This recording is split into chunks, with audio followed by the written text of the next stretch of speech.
Woo! Coming a little different now. Yes, sir. Coming a little serious now, you know what I'm saying? Mm-hmm. A little vibe like that, you know what I'm saying? Mm-hmm. Listen, told you we're gonna be back at it again. Back like we never left. You feel me? Mm-hmm. How you feeling? Hey man, I can do this all day. Sure, we need a break. Indeed, we didn't. We could. You know what I'm saying? Could have flipped it. I got content for days. There's a lot of people they gotta make some lists. They gotta jog some people's mind. Be like, oh, Dak suck. You know what I'm saying? All that around this time. Nah, we got 50 shows queued up. You know, and we can keep going For real. But I think this is a big one. This is a very important one. I think it's one you've already hit it on at the beginning of the season, the off season. I would say we're trying to warn people about because the more and more research I do, the very much so I think is true. Mm-hmm. We're going to talk about the deployment plan for our rookies, two in particular. I want to highlight and Malachi and Jaishawn Barham. But the reason why I want to do this because the man at the top, I want to talk about this warning from the Panthers. And we're not crazy. We're not conspiracists. I just research. Yeah, it's just research. I'm telling you right now. Before I was 90% sure what we're gonna get ready to do. I'm 100% sure what this scheme is going to be, and who this team is going to directly reflect like. So I wanted to play the entire clip of which you stick together. I don't care if it is long, because I think it's a lot that we can react from with this because it's a lot of great information in there. And how similar he is to Ejiro Evero, and how like what Ejiro Evero was saying, and how it's, you know what I'm saying, like it's playing out for us and how we're building our personnel. Whew. Like I'm talking about like almost brick by brick. Yeah, you know it's almost like he just 3 years ahead of Park. Yeah, like if you really look at it, it was a matter of who got hired first. Right. Like that, and that's they how like clones, right? Yeah. So yeah, I want to let this play. We gonna let me know if you want to stop. We'll react through it. We'll just react through it because I'm telling you, I was listening to it. I'm like, oh my god! And this is important because this kind of stems from what we just the previous show. Landlord said that we don't quite know who Parker's going to be, and I was like, we kind of do. You kind of do, like, but let's go. Like, this is good. This is very interesting. Now, when I clip this together, the other telling part is this is both of their initial press conferences. Yeah, you know what I'm saying? Like, it's like they getting the similar questions or getting different variations of the same question, but it's the same answer from them both. Yeah, it's almost wild. So let's get it. Yesterday they were saying, Frank was saying that you guys will run a 3-4. What have you seen in this roster, and what pieces do you see being moved, and most importantly, how will you use someone like Jeremy Chan? I think foundationally, Vic Vance, Mike Pettin, Coach Elko, Ejiro Evero all came out of a 3-4 structure. I just want to highlight it, interesting that, I pay attention to, if you let people talk, they'll reveal their whole story to you. That's right. I'm just letting you know the names he mentioned. We were saying on the previous show, but these are the receipts of it now. These are his words. I think that once you get past that, from the fronts you build and the coverages you do and the personality on third down, red zone, you definitely have a mentality as a play caller, but I think that it's still going to be designed around the players that you have. So with that said, how important is the nickel position now in this modern day NFL? Oh, it's critical. It's critical because that's a guy that is it's got to be a coverage guy, obviously matching receivers. He's got to be able to play in the run game. The way that people are jet motion and stuff like that, he becomes a linebacker pretty quickly, and so very important position. You've had pretty talented nickels at most of your spots in the NFL. How important is that piece to you? Very important.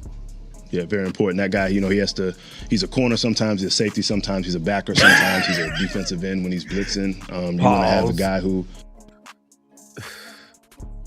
Just that. Like, and we go keep going.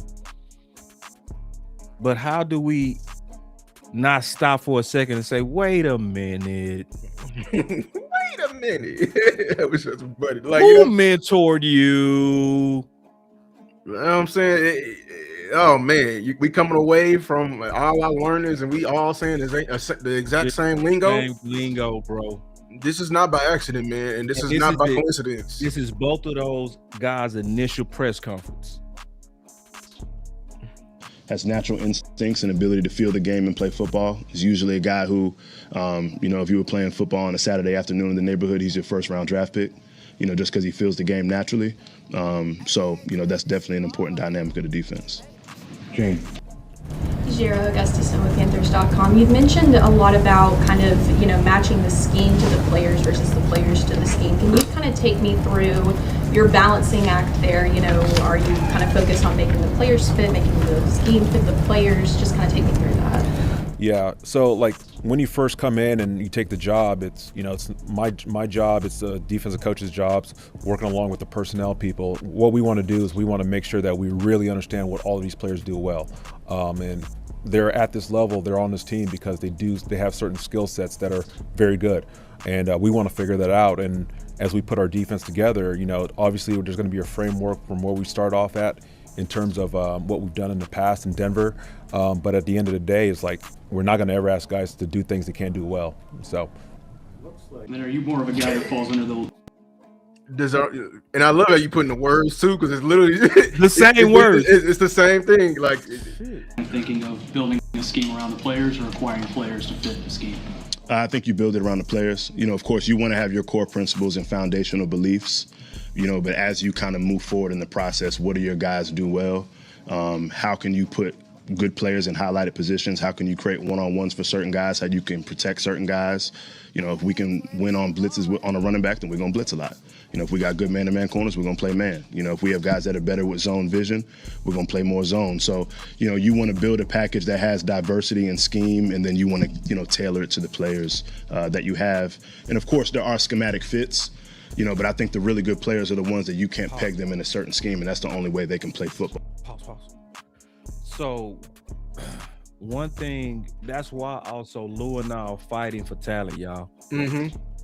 That because he's saying it right there. He's saying it, and it's because I think people are gonna complain if and when we get into the scenarios. We're like, and I know they're gonna do it, but y'all gonna be like, well, he's a coach. Why he don't know how to adapt? It's like he's telling you right here, right now, that in order for me, for the best players I prefer is the ones who are great enough who can fit within any scheme. Yeah. Or what I'm saying? Keep going. And the key thing that he also said is that he has to adapt his scheme based on the talent that he has. Yes. So it's almost like if the personnel department or front office doesn't load him his vision, it's gonna also sometimes limit what he can and cannot do and what he's willing to do. So it's almost like him and Shotty are sitting back and they just waiting. I was say that because it's like they wait. Remember Rico? Hey, you hit it on the head, boy. I was just gonna gonna say that. That's exactly what happened. Is when Rico? He's like, "Well, we gonna see the run games?" He said, "Are we gonna do?" James Slater asked, "Are we gonna have running back by committee?" And Shotty said, "It depends." And because he like, I can't really say what I'm going to be until I know what I have. So it shows you why the people that's pushing for the tea leaves that he's pushing for, or the people that's really on the right side of this. It's too many people, in my opinion, Lou, that got this opinion that just because it's here, he wanted it. Yeah, and then we got to be careful with that. We got to be careful with that because like we know who Mama and Pappy is. We know they control what goes up under their tree, man. Yeah. They got the purse, man. They got the purse strings. Or they know, like, when your mama asks you, "Oh, write your Santa list." Yeah, you know some things you better not put on there because we ain't got it. We ain't got it. You know what I'm saying? Yeah, and so that's why one of the most important things we pointed out, Lou and I, is when was the last time did we make a push so hard in week 1 of free agency like we did with Crosby? Right. That's a real, honest, legit question. For real. for anything. Yeah, Like that's week crazy. one. Week one is For just us out to make a push like we made for Crosby, where it was displayed that we was trying to get up a first, then a first and a second, then it was Osa in there. Then it was like, all right, let's just like get we over here. We in the they auctioned up 45. We over here looking at the Rams like a second.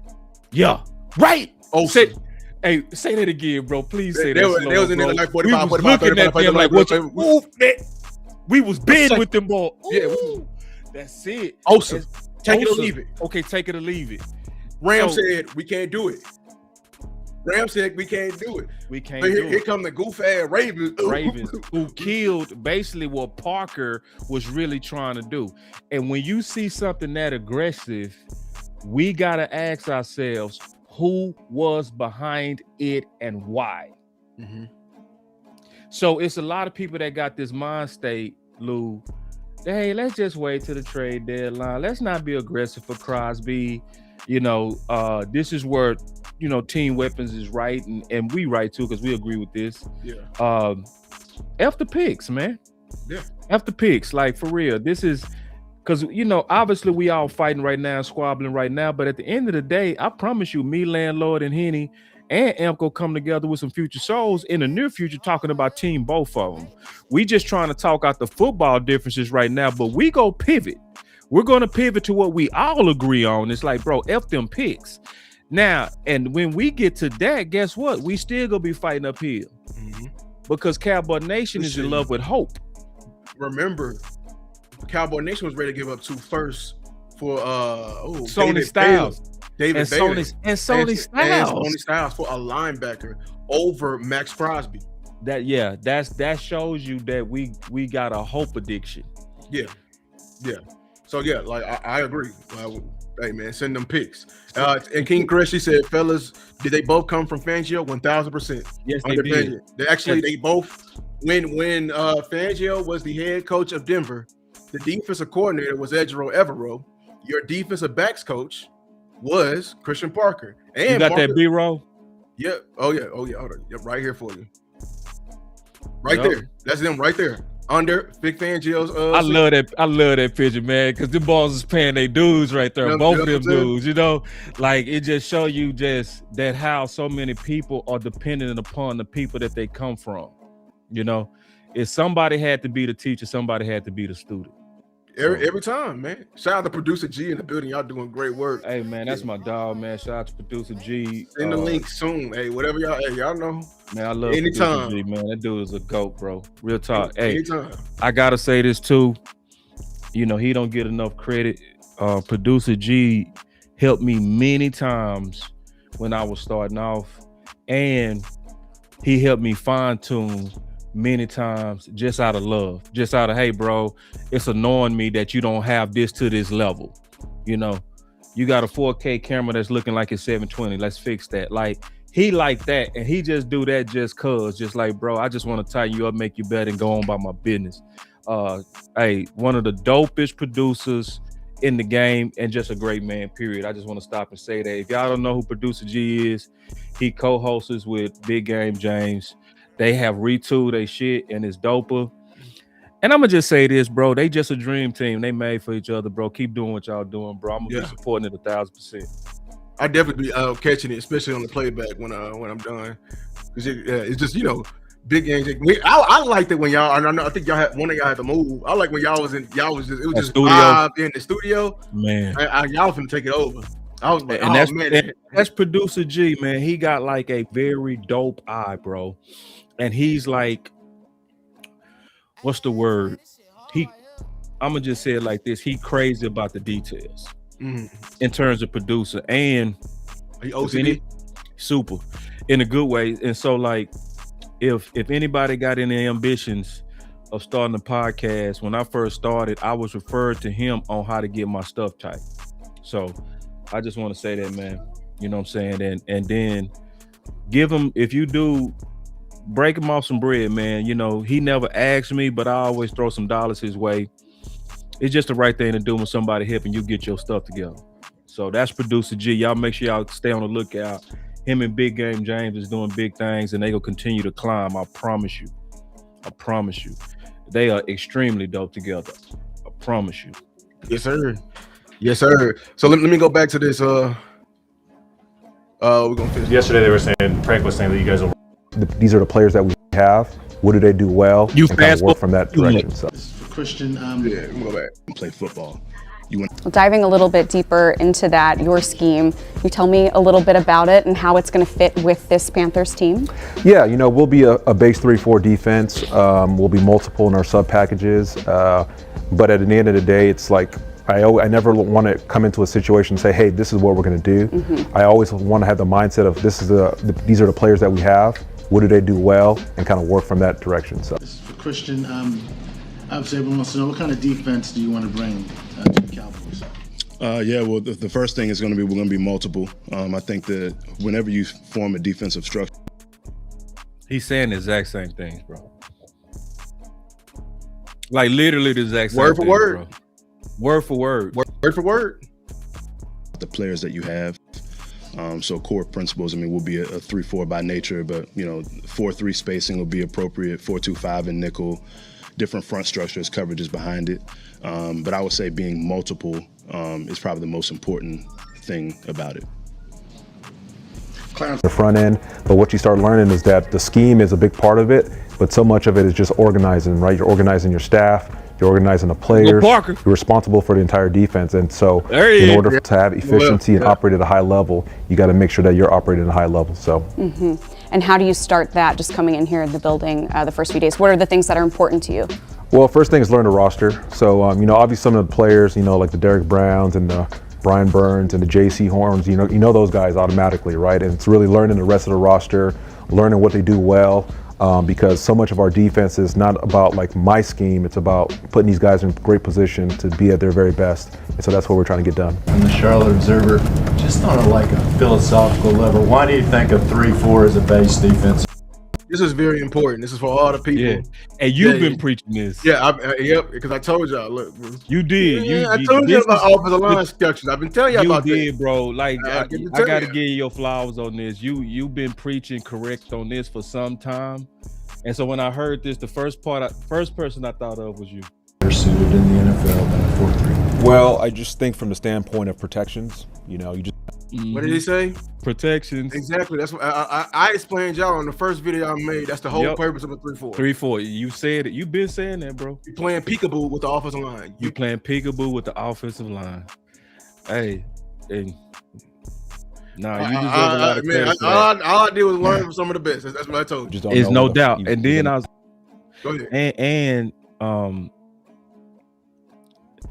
what I've learned in doing content is that sometimes you got to know when to preach and sometimes you got to know when to be taught, So me playing corner, there are certain things I'm good at, right? And certain things that my coaches have prepared me to see the game, right?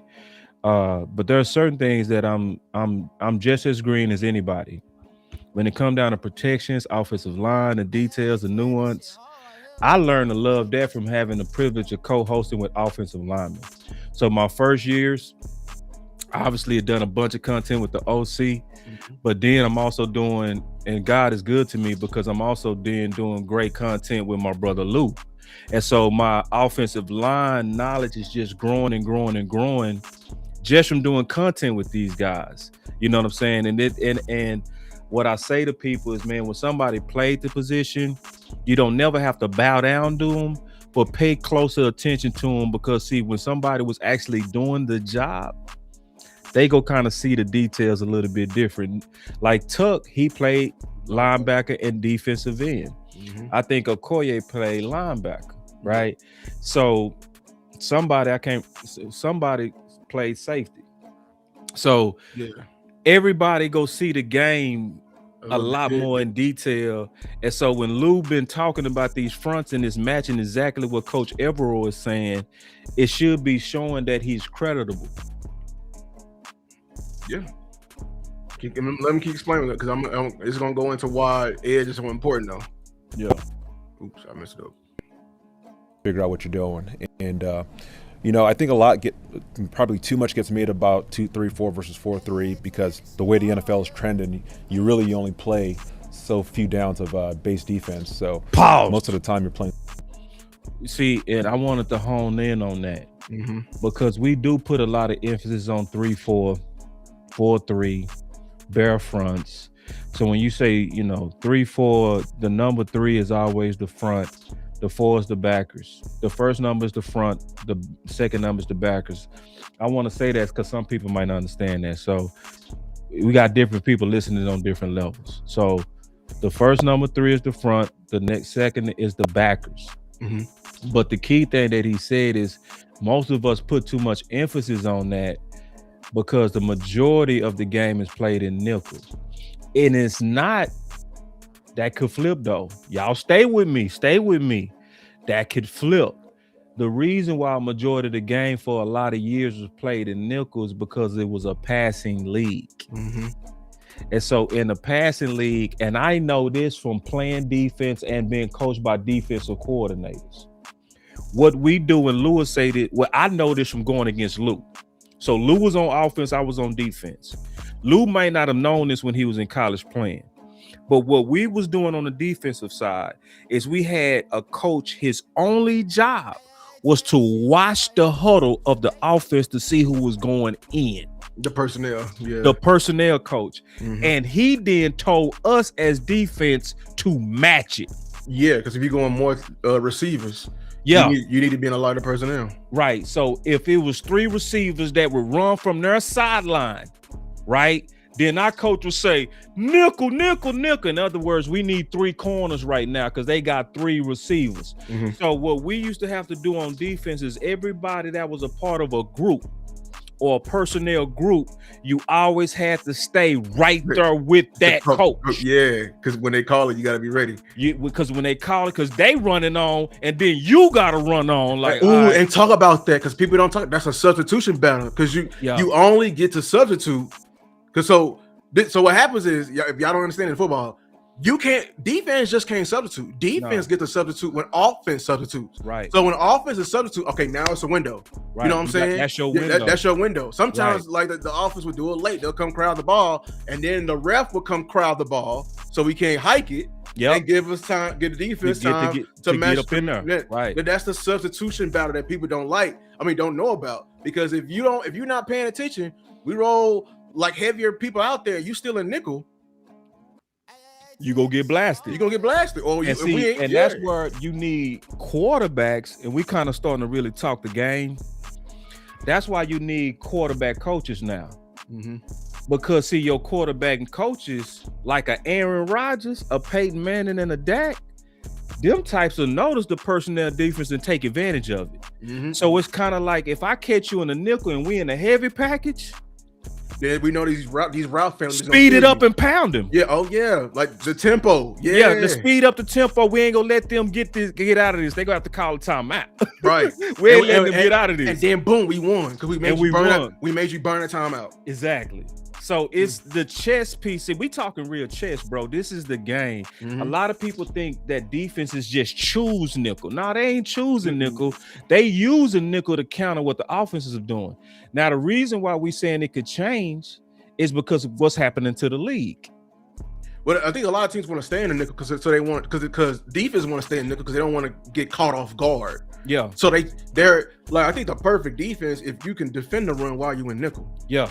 Yeah. So that's why people are but the league is also getting more physical and big. Yeah, bigger again. But that's why teams are preferring the nickel be a safety. Yeah. But rather than corner. Yeah. Or like a linebacker who can withstand that. Because if we catch you out there, you know what I'm saying, a safety, their entire job is to come field in alleys all the time. And so them coming in and playing like a little extra backer, if you can do that, like you got a Cam chance to come down sometimes to do that, like we good. We ain't gonna never be caught off guard. So I still think it's risky, Lou. I'm being all the way honest. With the nickel. Yeah, even with the big nickels. The reason being, remember what Mike Rams coach? The Rams coach. Mike Mayock? Mike Marks. Mike Marks, okay, yeah. So Mike Marks was saying when he was talking to the fan, he was talking about how the trend of the league is they've gotten smaller. Yes. Because of the passing league. And he said, what I would do is, I promise you, he said it just like that. It was dope. He said, I promise you what I would do. He said, I would go get an H-back and I would just splatter them dudes. He said, I'll put a big air tight end at fullback and I just I would just splatter them dudes and just think about people that was splattered. You know who was actually splattered and had to get up out the league from getting splattered? Who? Jerron Curse. Curse got splattered because I did a lot of work on Curse, bro. And Curse had the mentality for a backer. He didn't have a frame. The frame, yeah. Hey, man, physics. What you say? Physics. Like, that's what I'm talking about. Like, everybody talking about, he just gotta have a mentality. I'm like, no, bro, this is the NFL. Sometimes that dude is just stronger than that dude, and he gonna win 10 times out of 10, maybe 9. Yeah. And see, that's also what made, honestly, I hate to say this. I mean, it's a rival. Yes, you man, you be a man, I hate to say this, but that's what made Sonny Styles so ideal, bro. That's what made him. I just don't think he physical. Oh, that's what you agree with me when I was saying earlier. I said he was a nickel. Yes. See? Oh, they call me crazy. Oh, no. Yeah. No, he's the perfect nickel. He's the perfect nickel, bro. Yeah, he's the perfect modern nickel. Like perfect. And it's hard to find a perfect. See, because if you're looking for a perfect nickel, bro, you talking about a freak. You really talking about real. You talking about somebody who's big enough to play linebacker, but is faster than your fastest safety. Yeah. And you know who. And it makes, man, let's keep going because it's starting to make, because I felt like we fumbled some big nickel opportunities, like with Cox. Jabril Cox, yeah. We fumbled that in my opinion. That's because we were behind, I think we was behind as a defense. You know what I'm saying? Mm-hmm. Like, because and that's why Jordan Lewis said we didn't value Jordan Lewis until we got somebody, a D coordinator. It was like, hey, man, this is the modern league, man. Yeah. You know, I'm like, hey, man, that position. If anything, I need that. Correct. Yeah. And that's like a year before. You know what I'm saying? Like, so see, because we going down so many rabbit holes of discussion, but this is another one that you just brought up, and we gonna get back to this. But I just think we kind of feeding off each other, but it's good football discussion.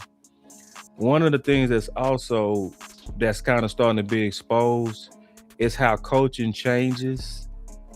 It's terrible. It's a big negative. Yeah, it's a big negative, and see, it's guys that had sponsors last year that don't have sponsors this year. It's guys from 2 years ago that had sponsors that's gone. So people that had visions for guys like Mars Leofow, or people that had visions for people like Sam Williams, now they got their new guy Malachi Lawrence, and then White Cotton sitting up in Tennessee. So Donovan Ezeraku, remember who was beating the table for Donovan Ezeraku? He said he wanted him at 12. He said he wanted him at 12. If White Cotton wanted him at 12, don't you think that Donovan Ezeraku right now would be getting every chance possible to pan out? That's why when people say, "Oh, y'all just be a conspiracy," it's like, no, that's really true. Because if they drafted a guy, so y'all don't even really see it. Like once they draft a guy linebacker, they're gonna clear I'm talking about now the path to a starting job has been laid out. It may not happen this year, but everybody in that room who's not a part of it, who don't have a sponsor, is not safe. And that's why, in my opinion, we're gonna talk about it today, about the people. But I think the reason why Maris is not safe is because 55 is here. Yep, he definitely not safe because of 55. If 55 is and they're trying to clear out a way for that. Yeah, I think the reason why Maris who didn't get no playtime last year is because of number 6. Yes, Sam Bourne. No, I'm talking about Shamar James. Oh, that's right. Yep. Because you know what I'm saying. And if you really think about it, and I was gonna try to say yesterday, Frank was saying that you guys. Those two positions are probably the most heaviest sponsored positions every time we have a coaching change. Here's my thesis behind it. Every time a new coaching change has happened, they have drafted an edge and have drafted a backer. Every time. And for backers even worse, they'll draft a backer and they'll bring in at least 1 or 2 of their guys. Yeah. Every like if you go back even with Dan Quinn, who did he bring in? Who did he draft? He drafted Micah. He drafted Sam. Like, who did he bring in to play backer for a little bit? I'm trying to think. Like, he drafted Damone Clark. Remember? Yep. That was Jabril Cox. I'm blanking on. I think LVE was already here. I don't think we got LVE. You move on to Zimmer. Who did Zimmer bring in? Zimmer brought in Kendricks. He drafted Louisville. Who did he draft? Rest in peace, Marshawn Nealon. You go to the next one. We got Eberflus. Who did he bring in? Sanborn. Murray. Who did he draft? Shamar James. Who did he draft? Like in terms of we drafted White Cotton guy in terms of Ezraku. Now we're going to Christian Parker. He bringing in his linebackers. He drafted Malachi his guy, Lawrence, and that was Malachi Lawrence. Those two positions, I'm telling you, like those are the heaviest sponsorship positions I'm noticing that be affected the most in terms of this these coaching changes. Which also presents potential waste. Potential waste. And waste of high value picks. Waste of high value picks. Morris is a high value pick. Like somebody that's picked in the first 3 rounds is considered top 100. Top 100, bro.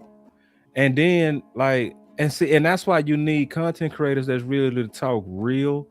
That's why I be wanting to throw up when I hear people talk about Morris. It be so bullshit. It be so I hate clip culture. And I can't stand just the offseason, just optimistic trash ass takes that's not thought out. It's just more to pander. It's like, bro, let's look at this in real life, bro. And I know we kind of going on the soapbox because we supposed to be looking at the back and forth. Are you good? But when you just kind of just look at this in common sense, bro, Morris was praised for his IQ. A lot of people mistakenly say it was just Zimmer. Will y'all go listen to every coach even after Zimmer, please? Oh, just turn on the film.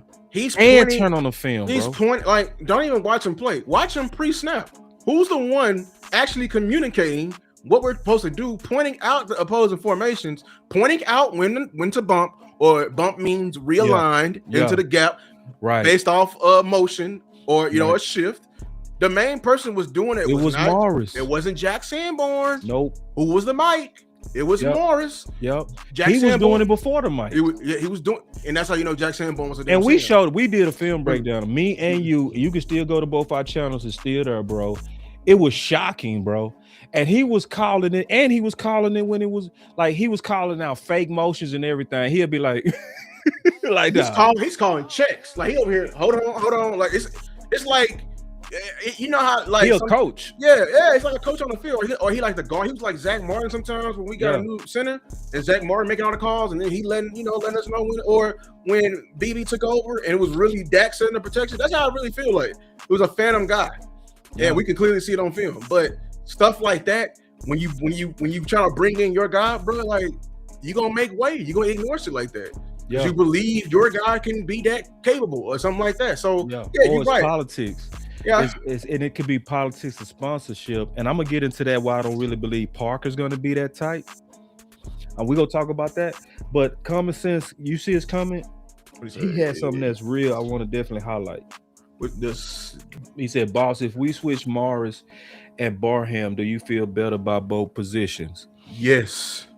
And let me tell you, this is what gives Morris a stench of politics smell. Yes. Ooh. I'm being all the way real with it. It smells because the common sense plan that you have for Barham should be the exact same plan that you have for Morris. Because what you said you was going to do with Barham is you was going to check his ability to be green dot by first putting him in the middle. Yes. And then from there going to see if he has the ability to play outside because he's done both in college, right? Yes. So Morris also should be on that same trajectory. I had somebody jump in my comments talking about y'all making a big deal out of Morris. It's just OTAs. It's like you got to understand, sir. The purpose of OTAs is to build you from the foundation up.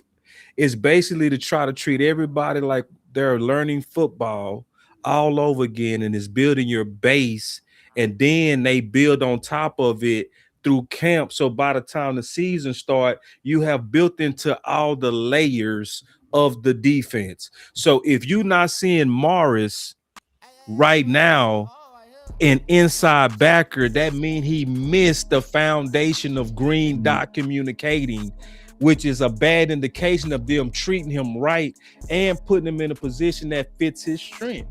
and it's just straight up. And even worse, maybe I ain't seen we ain't see the reports. I'm paying attention to it. I didn't see Barham get a lick of green dot. See, yeah, I saw Barron. I seen Overshown. I saw James. Barham name went in there. So now I feel like you're lying to me. Exactly. I feel like you're lying to me now. Right. And see, that's why we gotta be kind of like keeping our eyes open for we got us a super chat by my homie Rail. Rail said, just to show love, boss, team weapons, make the team great. Absolutely. And Rail, I promise you, I am gonna open up probably this weekend a time for me and you to go back and forth and just talk it out, you know. I really appreciate Rev a lot, man. I think he came in and he made some good points. I think he slandered me a little bit, but that's okay. We'll talk about that. We'll talk about that. But all in all, man, Rev, I loved you coming in, bro. You did represent Team Weapons well. You did. So, but yeah, man, we got some things that football-wise, I think you doing a good job. I think we doing a good job of really pointing at the real, not because, because again, the offseason just makes me want to vomit because it's not. I wish it was more pure football discussions, and I wish we wasn't as capitalistic in the community. It seems like everybody, I bet they plan out their content, but it seems like they'll do a bar and just list out everything you can be positive on, and all their content will be the positive side or the positive outlook of that.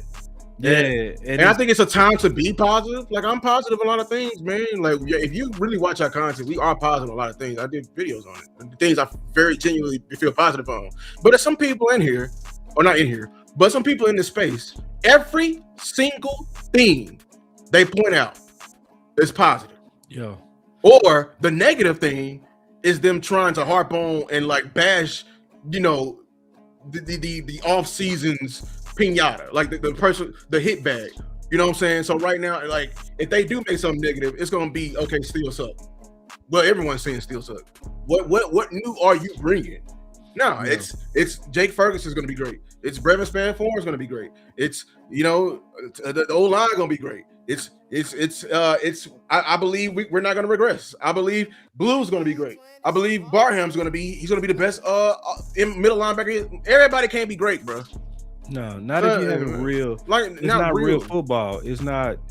Football is so full of overcoming obstacles. It's just super disingenuous and pretend that there's none.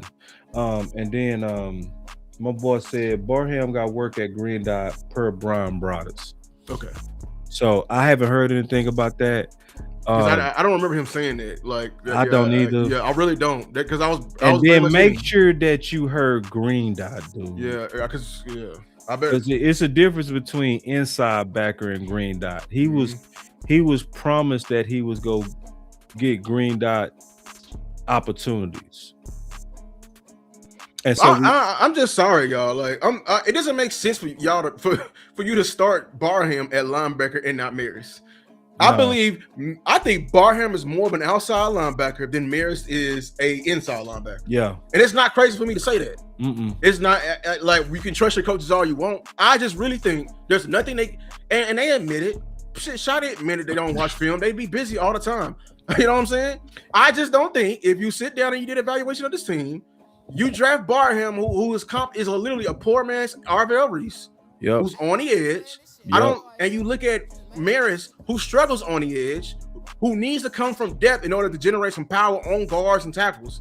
Like, the plan to start out should be the reverse. Just being honest with you. Me too. I see it the same way. It should be the reserve. He should be inside backer, Green Dot, then giving him to see if he can be a fish in water at outside. They doing it in the reverse, which looks like he gonna be a top cut candidate. Because you're setting them up to fail. So let's finish this and then figure out what you're doing. And I think a lot probably too much gets made about 2-3-4 versus 4-3 because the way the NFL is trending, you only play so few downs of base defense. So most of the time you're playing sub defense, which a lot of people. I think I missed something else where he was talking. No, that was right there. That was it. Okay, let's move on there. All right, so the reason why we're highlighting this comparison, I very much so think 100% that our scheme and we're building our team just like the 2025 Panthers. You know what I'm saying? Now, yep. Let me read some of this and let's see if you like. This is how the Panthers finished off, because this is the reason why I'm worried. Even though the Panthers defense is a lot better than what Eberflus got, this is why we shouldn't just aim for that. The 2025 defense was rebuilt, and it was a middle of the pack unit, played better with overall talent because of Evero's structure. Derek Brown's dominance, insert Quentin Williams, and a productive outside corner duo, which we don't have, I will say, not to this point, and primarily operated in a zone-heavy 3-4 system based around sub-package to prevent explosive plays. The greatest strength was the combination of Derek Brown, controlling the interior, and J.C. Horn and Mike Jackson. Its greatest weakness, look in the middle, was the absence of a dominant edge rusher and the lack of impact play. Like, this is lack of impact play from his linebackers. Yep. That forced the secondary to hold up longer in coverage and require safeties to become heavily involved in the run support. You know what I'm saying? The result of the defense, they created takeaways, but occasionally they occasionally produce dominant performances, which like versus us, but lacked the 4-man pressure and the second level disruption required to become consistently elite.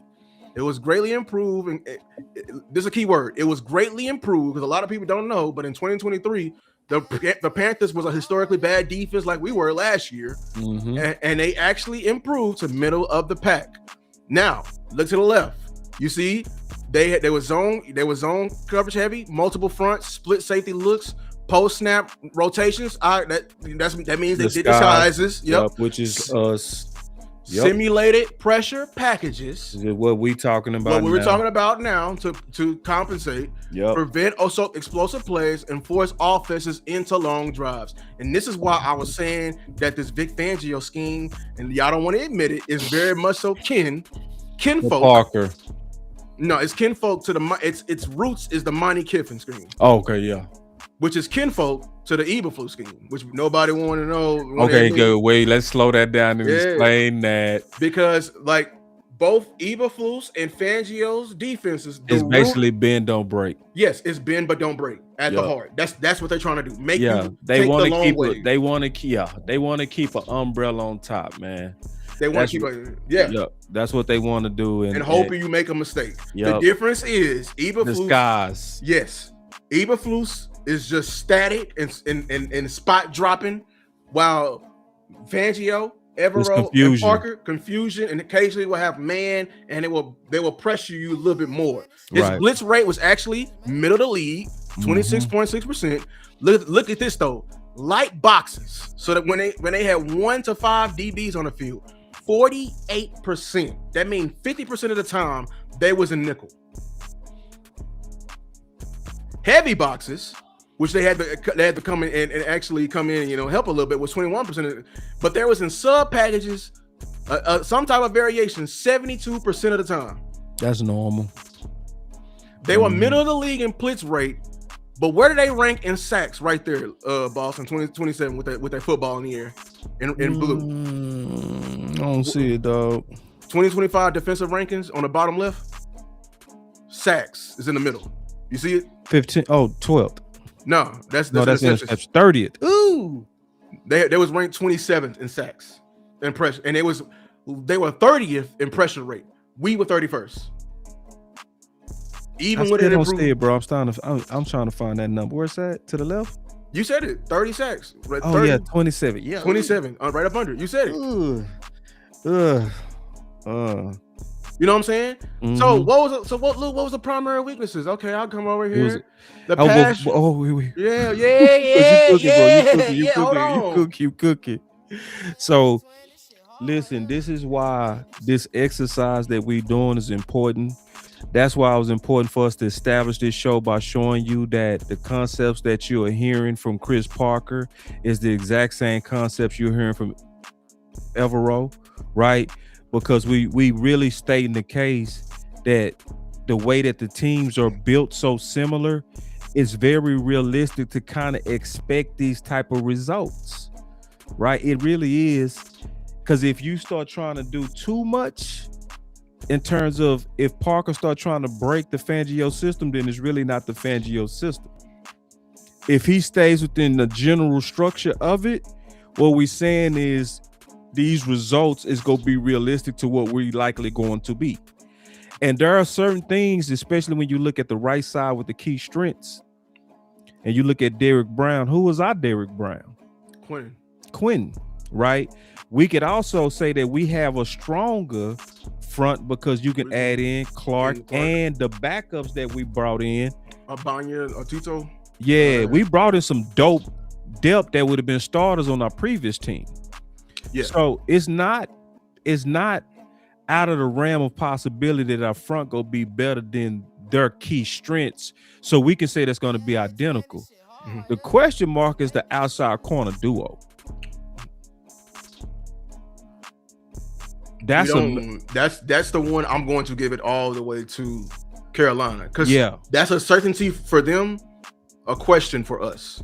Hold on, somebody said something. They said, "Hey guys, I just asked chat. They said Barham did green dot. Appreciate that, big dog." Okay, double check. I want because asking for the source too. Yes, asking for the source. Who reported it? Yeah, ask for the source and they'll drop the link. And I appreciate that, man. Yeah. Doing that background intel for us. I appreciate that. Yeah. Yeah. So, and then the primary weaknesses, because I want to go down in this chart. We on the right. Yes, this is important though, because I know the history of this too. Because like you said, I did shows on this earlier. Mm-hmm. That's why I love this show. I'm perfect for this show because I know the history of Carolina, right, and what happened to them specifically.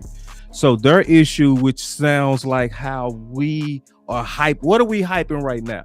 The edge by committee. The edge by committee. We hyping edge by committee, but then if you look at how it played out for them, they tried that. No, and notice this. Notice the names. Burns. Yeah. Notice it. Yeah. See, this is why. No, I'm finna go into that. You're going into that whole history, bro. I know that history, bro. Like I really looked into that, like in depth. You feel me? I'm at the front. So they had Burns, dog. Okay, and so they had Burns. What happened to Burns, Lou? He got traded to who? The Giants. Okay, and then what did he do with them? 16 and a half. Okay, so that was their what? That was their war daddy. That was their war daddy. What did they do to try to fix it? So what Draft. They did? No, that wasn't the first thing they did. Oh yeah, the first thing they did. That's why we got to talk about the history. The first thing they did was committee, dog. And who was in that committee? Clowney. Yes. It was and Clowney. He played good. Yes. But it wasn't good enough. Yes. And they didn't commit to it. So they was like, we can't do the age thing for too long. And what did they do next? They drafted as if that was going to be the solution. Not just one pick. How many picks? 2. Nick Schottenheimer and Prince Amenyelin. And they did nothing. Absolutely nothing. Right. 2 sacks. 1 sack for each. Right. Nick Schottenheimer, just like, you know what I'm saying? He would have been, he's similar. Nick Schottenheimer, like, what's my guy from Auburn this year? Literally the same exact profile, maybe a little bit better. What's Keldrick Falk, who we didn't want? Same guy. You know what I'm saying? Same guy. Same type of, all this, too many of these things, it lines up to where we are now. So it's, yeah, and I appreciate they appreciate that. The Cowboys official site, great. Gotcha. So let me just address that real quick. So the thing about Barham, that's why we were saying with Barham, we should be seeing that same playing with Morris. So if you seeing Barham getting green dot, but Morris not getting green dot and OTAs, that's a bad signal, man. That's a bad signal. And I'm gonna say this too, and then we'll go back to this because I love this topic. Because I'm almost certain, like you, that it's gonna play out exactly like this unless we get an edge surprise. Mm-hmm. If we don't get an edge surprise, our defense go play out almost perfectly identical. Maybe a little bit different. Yeah, maybe a little bit worse and a little bit better in some areas, but it's gonna be right. We ain't got the corners. You know what I'm saying? We ain't got the corners, but and they ain't got the front. like us. They front dope, but it's not like as but packed as ours. Where We they got got a better corners, rotation. where they got corners, we got safeties. I would Right. say. Yeah. Well said. Where they got corners, we got safeties. And the backers, I haven't researched the difference between backers. Their backers, remember their backers were bad too. You know who they signed this year? The boy from Jacksonville, who we wanted, Devin Lloyd. Oh, okay. They gave him a bag. They trying to address it, bro. They addressed both of them. Yeah. You know what I'm saying? What they do for edge? They signed what's his name to a bag. Oh, dude, that was from the that's Dolphins. right. That was on the Eagles. Yeah, they desperate.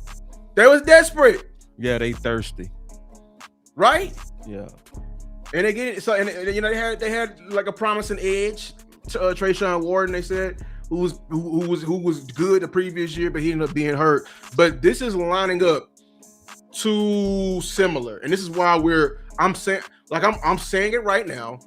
I 100% know his scheme because he's building the exact same way, and the reason why I know people will see the Panthers and say, "Oh, they were middle of the pack defense." It's like, well, just like I put in this thumbnail, there's a warning sign for the Panthers. Yeah, they improved from being a historically bad defense in 2023 to 2024, but like how much do you care about this defense and how much you trying to win? Because you know what failed them in the key moments?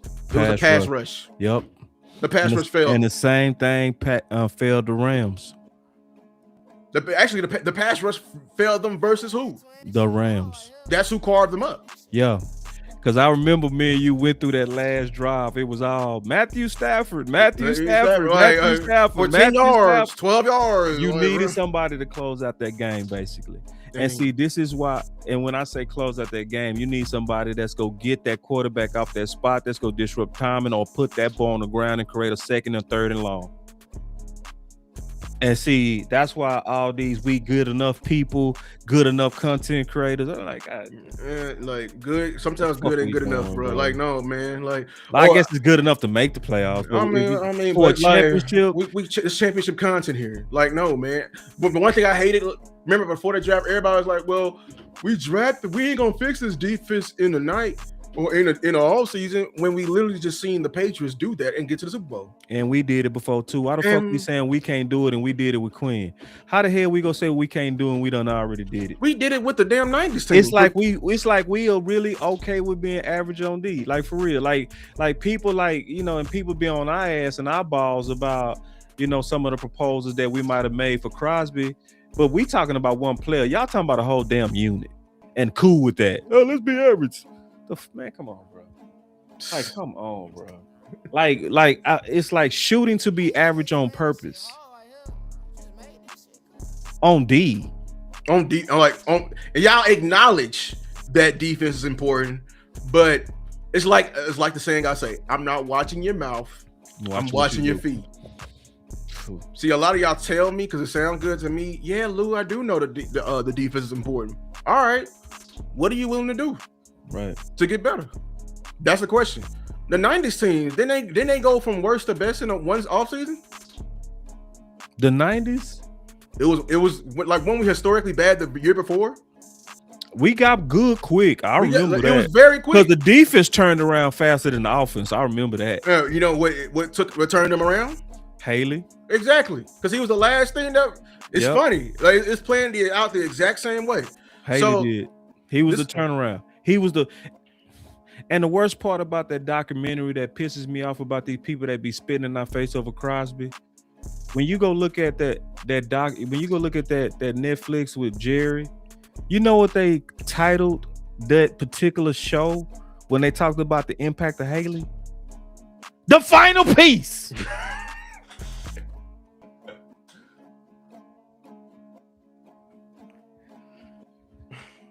And people be having the nerves to, we don't need no Crosby. Crosby ain't gonna turn around this defense and miss shit.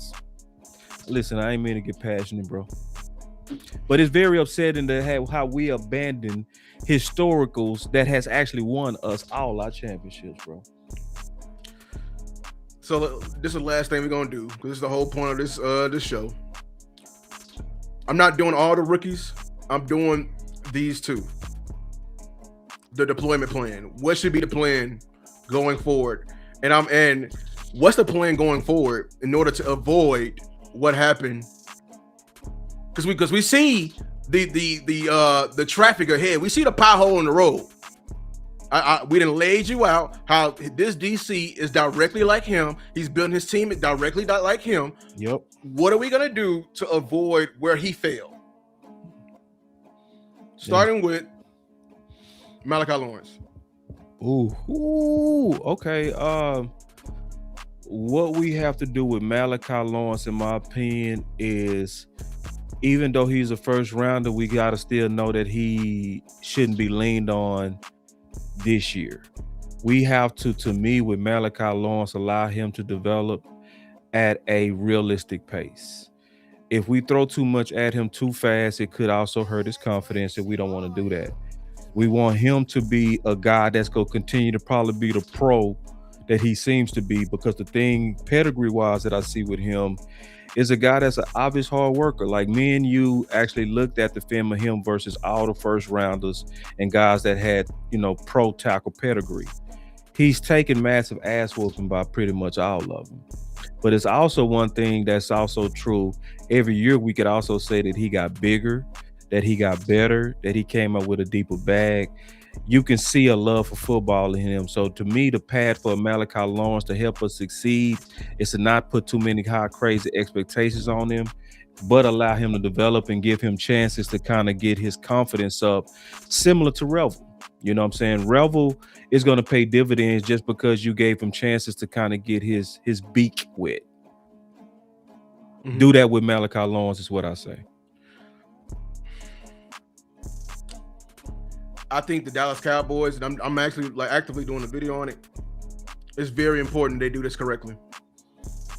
Real said he sent you a super chat. Appreciate that, OG. Yeah, appreciate it. And then shout out to D Shiv. D Shiv was over here trying to. D Shiv over here, he ready to fight, man. No, I love D. I know. And we didn't do too much to get GP. Go do it again. Ooh. I wish I had a button. Man. I wish I had a button. I really did. So going back to the Malachi Lawrence plan, I think you need to do what you said after OTAs. You said when the pads come on, when the physicality turn up, one of the things you mentioned that she's going to be under key evaluation is the pass rush. How well can you? Because we can't see it with the shorts and t-shirt. Mm-mm. The one thing that I did last year that people they knocked me for, they got on my ass for, because I made a bunch of videos about it. Evaluate him closely in preseason. The same thing I did as Ejiro. Yeah. You need to do the opposite of what you did with Ejiro. Yeah. Ejiro went out there in the preseason and was getting his ass hammed up by fifth string tackles. He was. James Houston was clearly better. Clearly. And you should have been playing him more. Yep. And that translated to the first game, to the second game, to the third game.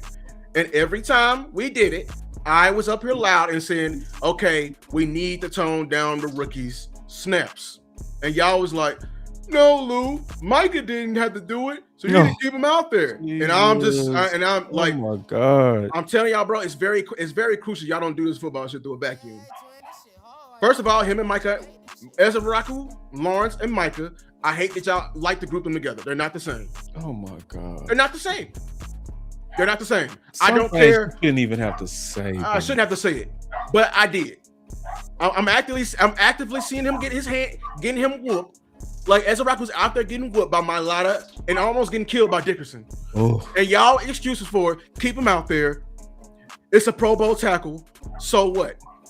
Here's my thing, and this is why I'm different from y'all. I am willing to do what it takes to win, and that means benching the rookie. Mm-hmm. See, and I'm gonna play it in my video too, because Parker said it. Nobody has clicked this out yet. Parker said how important it is to develop these guys in a controlled environment.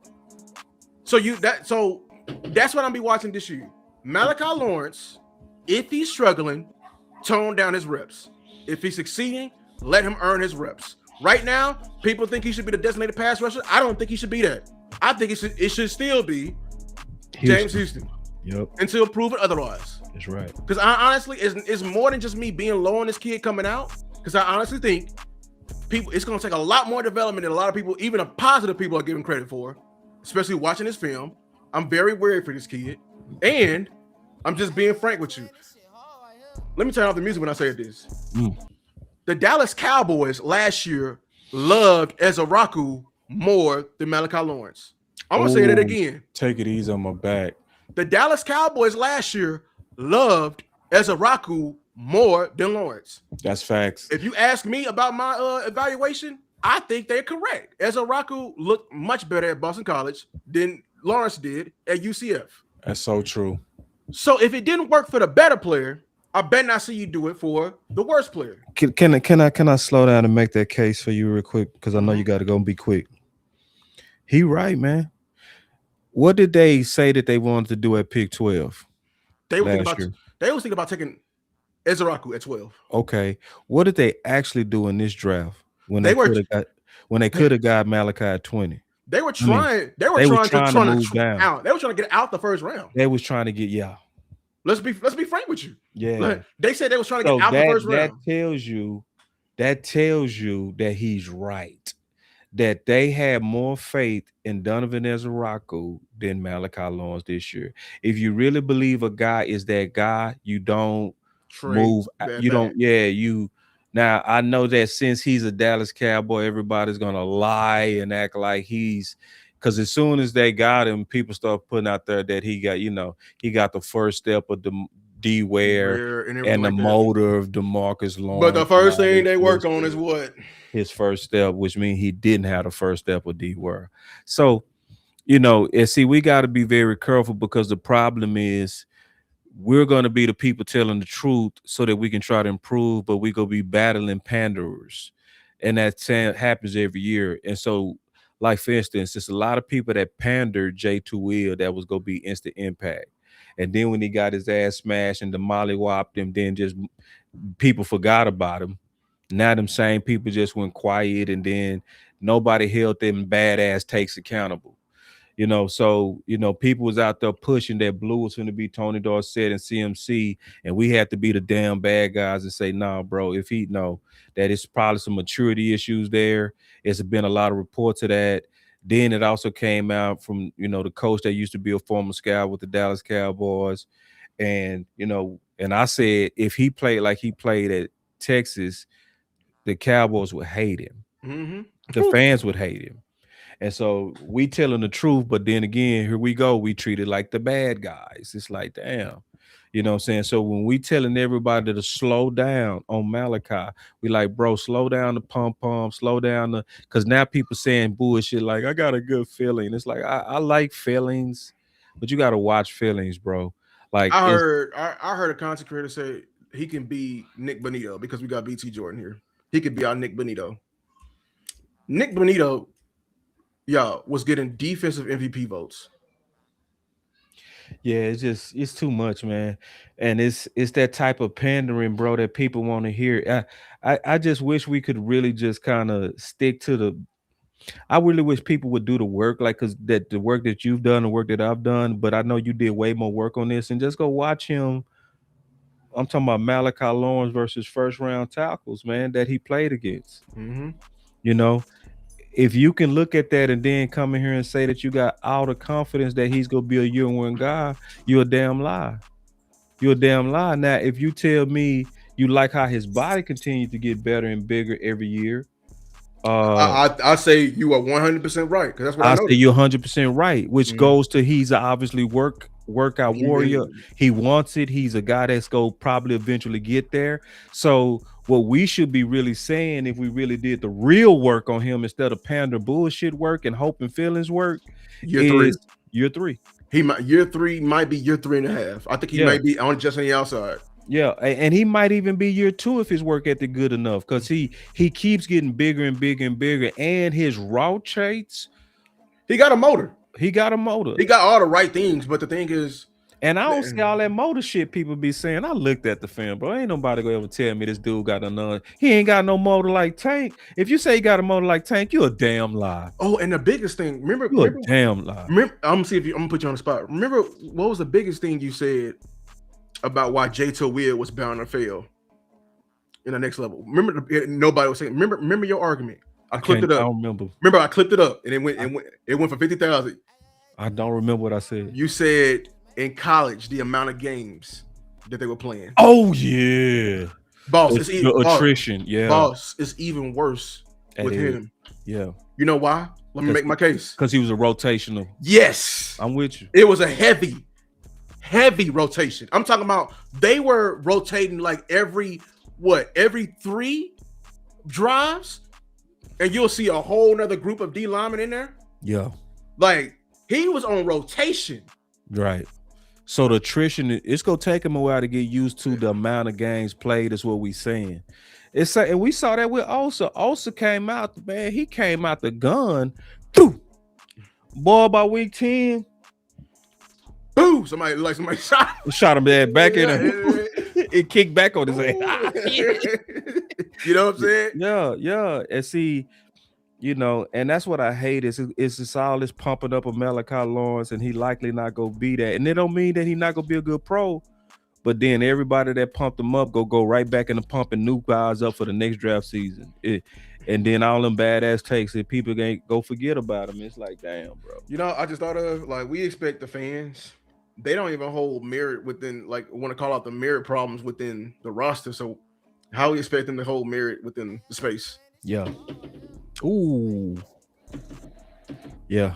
Yeah. You know what I'm saying? Yeah. Because, see, the thing I can say about your track record and my track record, the OC track record, especially the OC, it might not always be positive, but it'd be a lot right more than wrong. Well, I'm telling you right now, he may not be batting 1,000, but he batting 750, and it's hard to bat 750. Yeah, and the OC definitely higher than 750. Like 800 or something. You know? When you go listen at his takes on what was going to happen, that's why we got to finish boom or bust. He said, but when he said Mozzie, he said not only, he said a bust. He said a bust.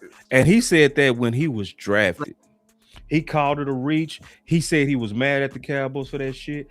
He didn't curse, but I'm just saying, but people wanted to be mad at the OC in person too. Fans right there. He was like, he gonna be a bust. Yeah, yeah, the OC. So it's one of those things to where, I like people that straight shooters. I like people that tell me straight, and then I go check your track record. When I go look at some of the people that we call the best out here, I'd be like, nah, your track record dookie, bro. When I really go look at what you was pushing out here and how it played out. Some of y'all need to be passing the ball. Because if you look at my track record, when I was talking about don't trust Justin Rogers and that he likely go be gone in 2 years, boss, you being negative, give the young guys a chance. All right, where is he? Where is he? Where is he? Where is he? And so, you know what I'm saying? It's like, bro, y'all gotta learn when to trust. But you ain't gotta like me, but you better learn how I mean well. It's like, bro, that boss mean well. He definitely means well, bro. And some people will try to jump on my dick. Oh, excuse me. Ooh, I went too hard right there. They'll try to jump on, man. You said Pickens wasn't a fit. In terms of separation, he was not. But in terms of vertical ball, he was, and I said both. You know what I'm saying? So and you end up being right. You end up being still right on that. Because that's how they figured him out. Yeah, and I ain't gonna get into that. Yeah, I ain't gonna get into that, but not right now. But I say this: it's one of those things to where, when I'm saying it is based on research, when Lou's saying it is based on research, and we're giving healthy warnings, it's like, nah, this is healthy, bro. Don't put too much on Malachi. Just don't. Just like we shouldn't have put too much on Mozzie. And if we had more content creators that would just be honest and say, hey, man, let's just keep it real. I looked at him versus all former first. I also looked at his production. Plus, he was rotational player. Plus, he got 2 wrist things on. He had 2 shoulder slings on. Everybody need to wait, man. You need to let this dude cook, bro. You did say that he had 2 shoulder surgeries. You did say that. He had 2 shoulder slings on, bro. That means that he had shoulder separations likely. So this dude might have bone issues. And you know what? I'm gonna tell you why. Because he was too small most of his career playing the position. Yeah. Just being frank. And he finally got into a space the last year, and everybody loves to show that Baylor film, but you going up against a red shirt sophomore who was 6 foot 300. Like, you know what I'm saying? Like, I'm bigger than that tackle you went up against actively right now. Like, I'm, you know what I'm saying? I'm not like, I'm not a three. I'm 6'5", but I'm not three. You know, I ain't a 330 like that dude is. But look, bro, when you went up against Max, what happened? Exactly. Max, man, demolished you. He demolished the hell out of you. That was his junior year. We gonna be first. It was a junior year, but still, if he would have faced him this year, it would have been worse. because just like he was getting better, Max got better. Yeah, for real. Man, no, see, Max clamped down Malachi bad. And see, I grade you. I'm gonna go ahead and tell everybody one of the major reasons I get a lot of these draft things right. I go look at you against NFL competition. Some of y'all be grading North Texas and Baylor. Tell it for real. I mean, I always have done that, bro. I don't care about what you did against U of H and Baylor and all that kind of stuff. Because if you go look at Malachi, most of the people that be hollering, we got our bag. It's like, bro, all right, man, that was against the third string tackle that was 230, bro. Like, this dude was 220. He was going against a safety. You know what I'm saying? Yeah, he bagged up that dude. Now let me go see what you do on Max, and then I'd be like, oh yeah, it was you were locked in trying to get because all that crossover stuff. Yeah, it didn't bagless. Work. Yeah, like, and I'm being honest, bro. Yeah, like no, Malachi was bagless when that comp was tough. Yeah, and that's just being real. And I'm being real, just like we was real on Blue. And see, you know.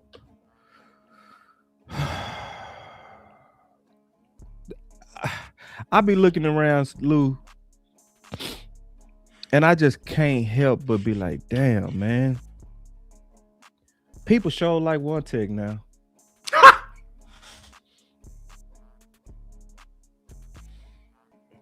You know? And see, like I use my imagination, Lou. You need to make a compilation. And when camp go out, you need to make a compilation of all the times I pushed on One Tech. Yeah. No, all the responses that win with finesse, or it was inside, or it was the edges.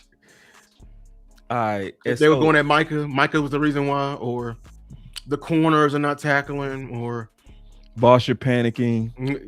Give young guys a chance. See. I use my imagination, bro, and when I think of imagination, I think about kind of like the Cowboys is like my lady, right? And I go into the bar, and the enemy trying to fill up on them. My boy Lou, he got my back. So the first thing he does is he slaps somebody, boom, for trying to get on boss lady, the Cowboys, right? So then I'm like, yeah, absolutely. We finna defend my lady. And we all boxing in the bar. And you look up and you got friends watching. And it's like, now we fighting. And then the fight is over. And then they want to jump in. No. After the fight over. Now they want to jump in after everybody talking about how dope it looked. Now you want to say, hey, I was in that fight. You wasn't in the fight, for one thing. You was not. You was pointing your finger at us saying how silly we look fighting. You was look at them over there fighting for this One Tech. Look at them for respect One Tech. They wasn't doing no content on it. They weren't talking about, I'm putting out diagrams of the projections of the Super Bowl winners. I'm showing that how other teams are taking it serious and we not taking it serious, that we put Mozzie and Joe Tui out there, and you looking at the champions and they had, you know, Jones out there and they had Aaron Donald. I'm showing Vita Vea out there. I'm showing you is we not taking this trend serious. And it's I just can't help but look and be like, dog, when we was in the bar fight, and it shows you that a lot of people want to fight when it's popular. They don't want to fight when it's time to have a discussion when it's hard. They don't want to fight when somebody felt up on my lady, the Cowboy, and Lou, he principled, so he said, that's my boy lady, bro. We ain't finna do that. And he just started fighting. And I'm just seeing how the space move. It's like y'all don't, and then y'all know we telling the truth. But it'd be because it's us, you don't want to jump in the fight. And see, because I jump in your fight. If you saying something that's right, even if I don't like you, I jump in the fight. Like when I saw people fighting and I saw who was on the right side of it, I ain't like you, but I jumped in because it's like, no, that point right there is helping my Cowboys. So even though I don't like that person personally, and that person don't like me, he's still fighting for my woman, my Cowboys. So, you know, I'm gonna have to put the differences aside of the personal issue we might have, but I gotta jump in this fight. And see, the new fight is Edge. And this is where they leaving us alone now. This is where they doing the same thing they did before. They point at us like, look at those goofy guys over there fighting for Crosby. Look at those goofy guys. Even worse, they're using your moves from last year that you used for D tackle and fighting you with it with Edge. That's crazy. Yeah. So the same people that did not help in the One Tech campaign are now using the One Tech to fight against Edge. If you made a single video about Justin Rogers being something, like my blood boils. Cause like, bruh. Yeah, that definitely. My blood boils, bro. It does. It does. Cause we were screaming that from the mountaintop. Now everybody putting out content like, are people sleeping on, building on? That's how, and that's why we always. Bill Williams, y'all not, bro. Y'all not no real Cowboy fans, dog. Y'all not. Some of them. Me not. Yeah, yeah. Like we gotta, cause the vision. Let me say it like this: the vision that we pushing for now. If y'all like One Tech, you would love me and Lou if we got Max in here or Sweat or Thibodeau or somebody like that. If you see what our front could be. If we got out of the bad doctrine that Edge is average is good enough. If we really got out of that doctrine and said, okay, now we go take it serious and we're going to prioritize a pass rushing specialist with this D, everybody would then, I promise you, love Lou and love me because the results would be overwhelming success on your defense. I would say this, if we got a Crosby, I would guarantee we go make the Super Bowl, and the only obstacle to it would be the Rams. Mm-hmm. We would definitely, God willing, injury. We get into the NFC Championship game. No doubt. I would bet $1 million. There's nobody that's gonna be able to stop us. No, not with that front. They would just have to have something like us, and the Rams would have something like us. But nobody else in the NFC. But nobody else would. Nobody else would. It would be about a battle of the Titans. Then it would be like, which one of us is which one of our best got to be our best that day? 1,000%. Last one, and we're gonna get up out of here. Yeah. Because it's the only people we're doing for the floor deployment plan. But Barham, what should be the plan with him? See, Barham, man, I don't want him thinking. See. I mean, I am just keeping it real. I don't want him thinking, bro. Yeah, I want him reacting. Not year one. Can I ask this question? Yeah. Because I'm gonna ask the hard questions, and a lot of people hate it. Why weren't you the Mike in college your entire time? People come with me like, oh, they need a pass rush. You weren't a pass rusher. Why weren't you the Mike in college? Why? I didn't see you lining up no defense. What I saw, you are strong as hell. You was great. Love football. You can mean. You can stand up, a tackle, guard, center. I trust you. He played football the right way. Yeah, I love the way you play. Old school. Oh yeah, you what you know what I'm saying. But I would love to sit down with your DC and ask him. Wow. What? Don't give them the PC answer. I ain't them reporters who gonna give. No, I'm gonna talk real football. Talk to me. Why? What made you change him to edge? And you had gangster defenses just last year. Might I add? Because you had two D linemen go to the league. 2. You know what I'm saying? So What happened? Yeah. Because I don't want another blue situation here. Like where we got you at a higher level and we putting at you at somewhere that you might not be built for. Yeah. Yeah. And I'm gonna tell you, I love the cross training of Green Dot. I want to be very clear on that, even if they're not gonna do it. I like the cross training of it because sometimes you appreciate others people's job more when you have to do it. You see what I'm saying? So it's like if I make you have to communicate and make you have to study the details of the entire defense, it's gonna help your instincts because I put you in a harder place. So if you should be able to do pre-algebra if you had to do trigonometry, for lack of a better word. So I like that it's gonna make our players smarter by cross training them. But when the dust settle, he the player year one and maybe year two that I would want to treat like Eric Kendricks. So I showed a clip that was actually showing how special Morris was, because Zimmer came out and said year one, year two, and year three, Eric did not even want to do Green Dot. You remember that, Lou? Lou might not remember that, but I did a show and I showed that. Lo, do you remember when I showed that show? Oh, he have his headset so. So Lou, say it again. Yeah, say it again. My bad. No, you good. You remember I did a show and I was showing how special Morris was when his IQ, because Morris is doing Green Dot stuff as a rookie. But I also showed that Eric Kendricks didn't even want to do Green Dot stuff year 1, 2, and 3. He shunned it. He was like, please don't. I don't want the responsibility. And it was too much for him. But basically, he was the guy that you told do that, and he just played on instinct. That's to me how you want to do him. Now, I like that you making him start off by learning the whole system. So you start them off with fast, but then when the season comes, be like, we ain't gonna have you do that, bro. We gonna slow it down. Yeah, if they go tell you where to go. Yeah, if you like right now, we quizzing you. If you ain't passing the quizzes, okay, I don't want to see you out there for the 17 tests. No, at any point. No.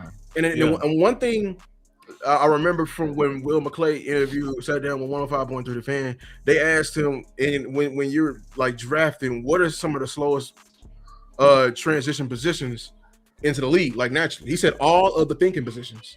Yeah. Safety, middle linebacker, like anything that you have to process, quarterback, anything that involves thinking. Will said that? He said that in the interview. He said it's all the thinking positions. That's interesting. Because he said like your processing, like you got to get adjusted to the game. So you'll get adjusted physically, but your mind got to adjust first. You know what I'm saying? Especially if I'm putting you in a cerebral role like this. Yeah. You know what I'm saying? So with him, I'm worried about 3 things translating from college for him. Just be honest with you. One is the processing. 2, be honest with you, the athleticism. I have questions about that, because this is why I want to question your DC. I want to sit down with him, because that could be the reason why they didn't put you, or they moved you from middle linebacker to edge. Maybe you couldn't last enough. You was athletic, you could move, but could you move enough for 60 reps? You know what I'm saying? Like if we was to put you one-on-one, like if remember all them Jack Sanborn reps, part the Red Sea, can you tackle Saquon Barkley? You know what I'm saying? Yeah. Like, and this is something we have real questions about. And then my last question is actually naturally is your strength. You're strong as shit. Yeah. You know what I'm saying? In Big Ten, but this is the NFL. I don't know how to tell y'all. Like, so I honestly feel like, I don't know, your last 2 concerns, my personal belief is he's going to check those boxes. Playing in the NFL, I think he go definitely check that box if you can get him to play fast. To me, that's all he need. Because from my research on him, man, a lot of that edge play is obviously because that's a new thing that they doing. Because he wasn't. It's like that Reese thing that everybody was hyping up, bro. It's a lot of teams did that with backers, bro. I saw the whole trend of that. But they also did that with their dopest players too. That's what I noticed. Yeah, the 3-4 stuff. Yeah. And outside linebacker mixed with inside backer reps. That's the Michael Parsons. That's Michael Parsons effect, but that's also was with their dogs. Yeah. Like that's what I noticed, that the teams that did that was the guys that said go play football. He's a guy that screams, get him to just play football, and the sky is the limit. Can he become under Kobe Dean? Not year one. Fuck no. Is he athletic enough to be under Kobe Dean? Hell yeah. In my opinion, with the extra HE double hockey sticks, I totally believe it. I question his speed. That's it. That's the only thing that I question. But play style, mentality, hair on fire, raw football player, somebody that'll tear your face off, that plays way bigger than his frame just because of belief in his own head, plays crazy. Like, see, and you know this because you know I already worked on it. Some people just start talking about Barham. Mm-hmm. You saw when they drafted Barham. What was I saying? You had stars on it. I had the highest stars on him. And I tweeted about him. Out of all the linebackers, I listed 5. He was my third one. And he was one of the players that Shotty said. And my top sleeper. Mm-hmm. Shotty said he couldn't sleep at night if he couldn't get him. That was one of his players. Yeah. That's what he said after the press conference. And we know Shotty don't watch a lot of film. Mm-hmm. So that means he had to jump. Well, I think he did more. So he liked what he saw in terms of the instinct clips he saw. Because Shotty admitted he don't watch film. People think we hating and they go think, oh, you think you're smarter than the head coach? It's like, no, he said it. And the same thing that San Fran coach, they the head coach, bro. They ain't breaking down everybody like that. Yeah. They go have to be able to try to get as much as you in clip form. That's how they got too much going on, bro. You better bring it to him into a portfolio. So you need a portfolio. You gonna have to get him a summary of clips to try to sum up this player. And Shotty said he go do a step up this year and try to at least get one game. That's how busy he is, bro. He said my goal is to try to get a game. If you can't even go through a game, man, Shotty working from day to night. I wonder what he be watching. What be holding up his time? Like, does he prefer like watching free agents full film over like, you know what I'm saying? I don't think he's doing film work. I think it's a whole lot of like analyzing of the league. I think it's also having to deal with the day-to-day in and out of dealing with your own team. So kind of like when you lose Osa, you got to go deal with that. You got to go make that phone call. Like when you lose Nealon, and then I think it's so much day-to-day that's coming in and out with, because he got like so many sons that's under him. It's like he a father, you know what I'm saying? Right. And you dealing with all of that, and plus you trying to prepare for next season. I think most of your better coaches studying their opponents the most. I think that's most of their study. You studying trends, you studying what's up and coming, what worked, what should we maybe install, what's going to be our new practices, what's going to be maybe our new philosophies. Like you working on so much kind of like visionary things and kind of overall things that you don't got time to dig into them weeds. So you go to your scout team and you say, hey, listen, man, I need clips on these guys. You give him a grocery list of what you want. Yeah, give me a grocery list. Bring me some guys that match this, and then clip it up, and then we go have a meeting about it. And that meeting will only be an hour. So I need, you know.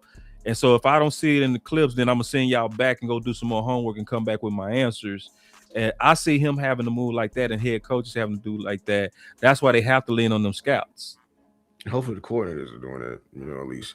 But yeah. So how I want him deployed, I don't think he should be your starting backer. Honestly, this is like, oh man, this is like, I think he got the ability to be your starting backer, bro. You know why I don't trust it? I'm gonna tell you, we ain't gonna see none of that the goods you talking about if his processing ain't there. Like the one thing I like about Maris, he's certain. Yeah. When it's time to go down, he's certain. I don't think you're gonna see the power, the speed, or anything like that if he ain't getting to a processing point where he's certain. Right. You know what I'm saying? Especially with him being bigger, I do have questions about like, are you fast enough? Like constantly. I do have questions about that. You know what I'm saying? I will say this about Barham. And I'm pretty sure, I don't know for offensive line, but I could tell you this for defense. And I'm not saying this about Barham. But I know some players that I played with that was dumb as rocks that got drafted. Oh, yeah, 1,000%. You ain't got to be smart. But that's for defense. That's why I said I don't know about. I had a guy, I don't want to say his name because he might watch the show. But I'm going to say it. Man, I play with this dude named James, bro. He was our safety. Say, listen, bro. We played Cal. Coach Hen came in there and chewed his ass up because he was out of position 85% of the time. 85% of the time. And Coach reamed his ass, bro. Like, he reamed him. It was probably one of the most embarrassing film sessions I ever had to sit through. It was like we felt sorry for him. Like, damn, Coach, take it easy on him. Damn. Yeah. Wait, where are you supposed to be right here, James? Are you there, James? God damn it, James. It was the whole film session, bro. Like 2 hours. Like, damn. Like, take it easy. Like, give him a break. And the same thing with my partner, Henning Milligan. That dude sometimes would be out of position, but they were so good at playing football, it didn't matter. I swear. Them boys had instincts, bro. It's sometimes, and I think Troy Polamalu was like that, because even, what's the black coach? No, man, why am I tripping? Don't know his name. Mike. Mike. Tom, yeah. Mike went to Troy and said, you know what? He said, you break all the fundamental rules of defense. He told him that, like, they had him mic'd up. He said, you know what? You break all the fundamental rules. You always out of position. He said, but you're a great player, so it don't matter. And he dapped him up. Because Troy used to be out there doing crazy shit, like blitzing when he ain't supposed to. Yeah, but he jumping over the line. He ain't supposed to be nowhere near that play. But his instincts was right. And it's some dudes, man, that might be him, bro. That might be him. That I have a feeling he the type player that you just need to tell him bump, bump, bump. And if he just know what to do, if you bump him down, that's all you need. That ain't a great man. Then he shouldn't be the green dot then. No, hell no. That's what I was saying. Like, so I don't mind having him out there. Yeah. I need him playing on instincts. That's why I think they put him on outside, because he just wanted him. Like, for instance, my partner Henning Milligan, he played for the Chargers. I think he played for Schottenheimer. My partner Henning Milligan. They put that dude when he was in JUCO at D tackle, and that fool got 20 sacks. And he weighed 220. I saw him, bro, and he never knew how dope he was. That was the craziest thing about my dog.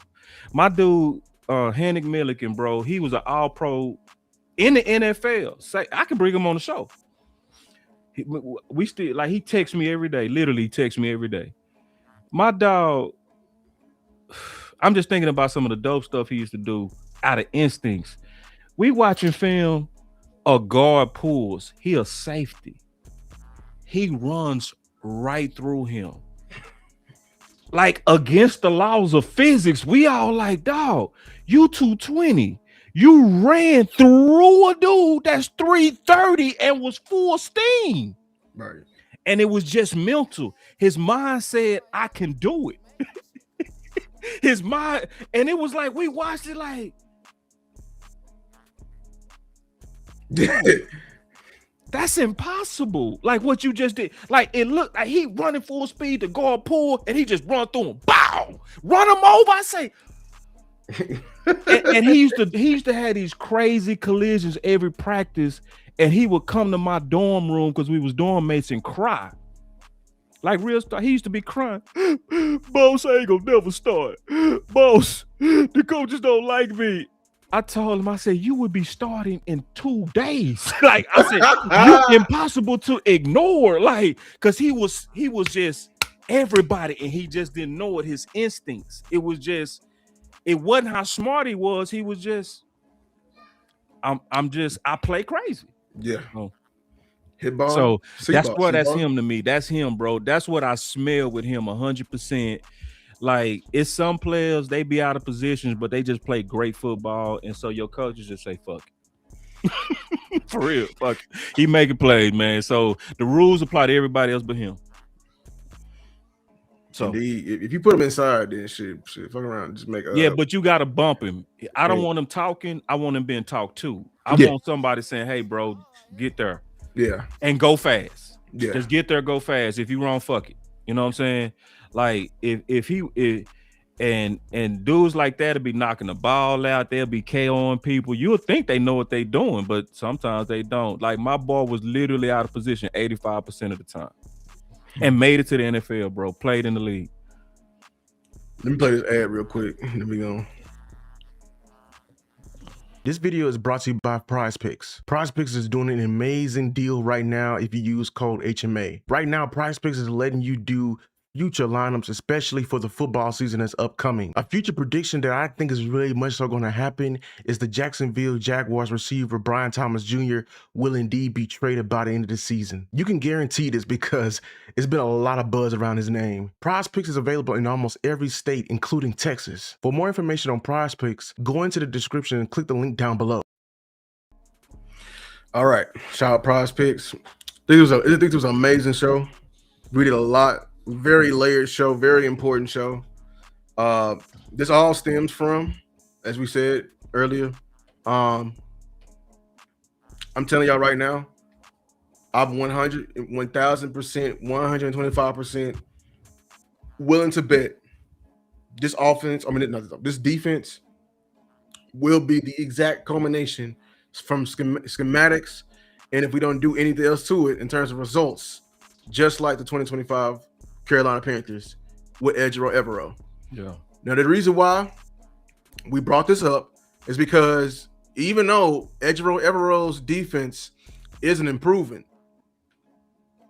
he still, and even in his defense, laid out a warning that I think we running straight into. And what's bothering me is that Cowboy fans, they cruising right into it. Like we see like there's an issue coming up, or we see there's a pothole coming up, and it was like, man, Lou, just chill out. The defense is a lot better than what it was with Eberflus. You know what I'm saying? Why even add to it? Because like I don't want that to be like, if we are so much so, which I think we're gonna be, on a verge of being contenders, and what's holding us back is the same thing that held the Panthers back. And we had an opportunity. We had a whole blueprint that happened a year before, and we actually brought it to the forefront. I just, that's not going to sit right in my spirit. So I think this show is important because we were talking about, we tied to seeing into the two most important players in Malachi Lawrence and Jaishawn Barham, because just like I put it here, it's funny enough that one of the two biggest weaknesses for the Panthers defense last year was the pass rush and the linebackers, and we knew it. We was telling y'all it was an issue, because if you look at what they added this year, they signed Devin Lloyd and they signed Jalen Phillips from the Eagles. You know what I'm saying? They went right at it. Their holes went right at it. So I thought the show was very important because we're gonna continue to fight about getting guys in here like a Max Crosby. Saw somebody said Kevon Thibodeau. Yeah, the point is, I'm not satisfied with this edge room. I'm not satisfied with this defense. This defense still has holes in it, and I'm looking to add playmakers, more playmakers to this defense, because right now you got one, and it's a shame that we even fighting and struggling to even get, because we had to fight to struggle to get the one playmaker over there, and now we got to fight to struggle again, kick feet just to get another one in there. So I think the show is important. No, it's super important, man. And the issue is, if it's trending for us to be almost identical to the outcome of what they had, right?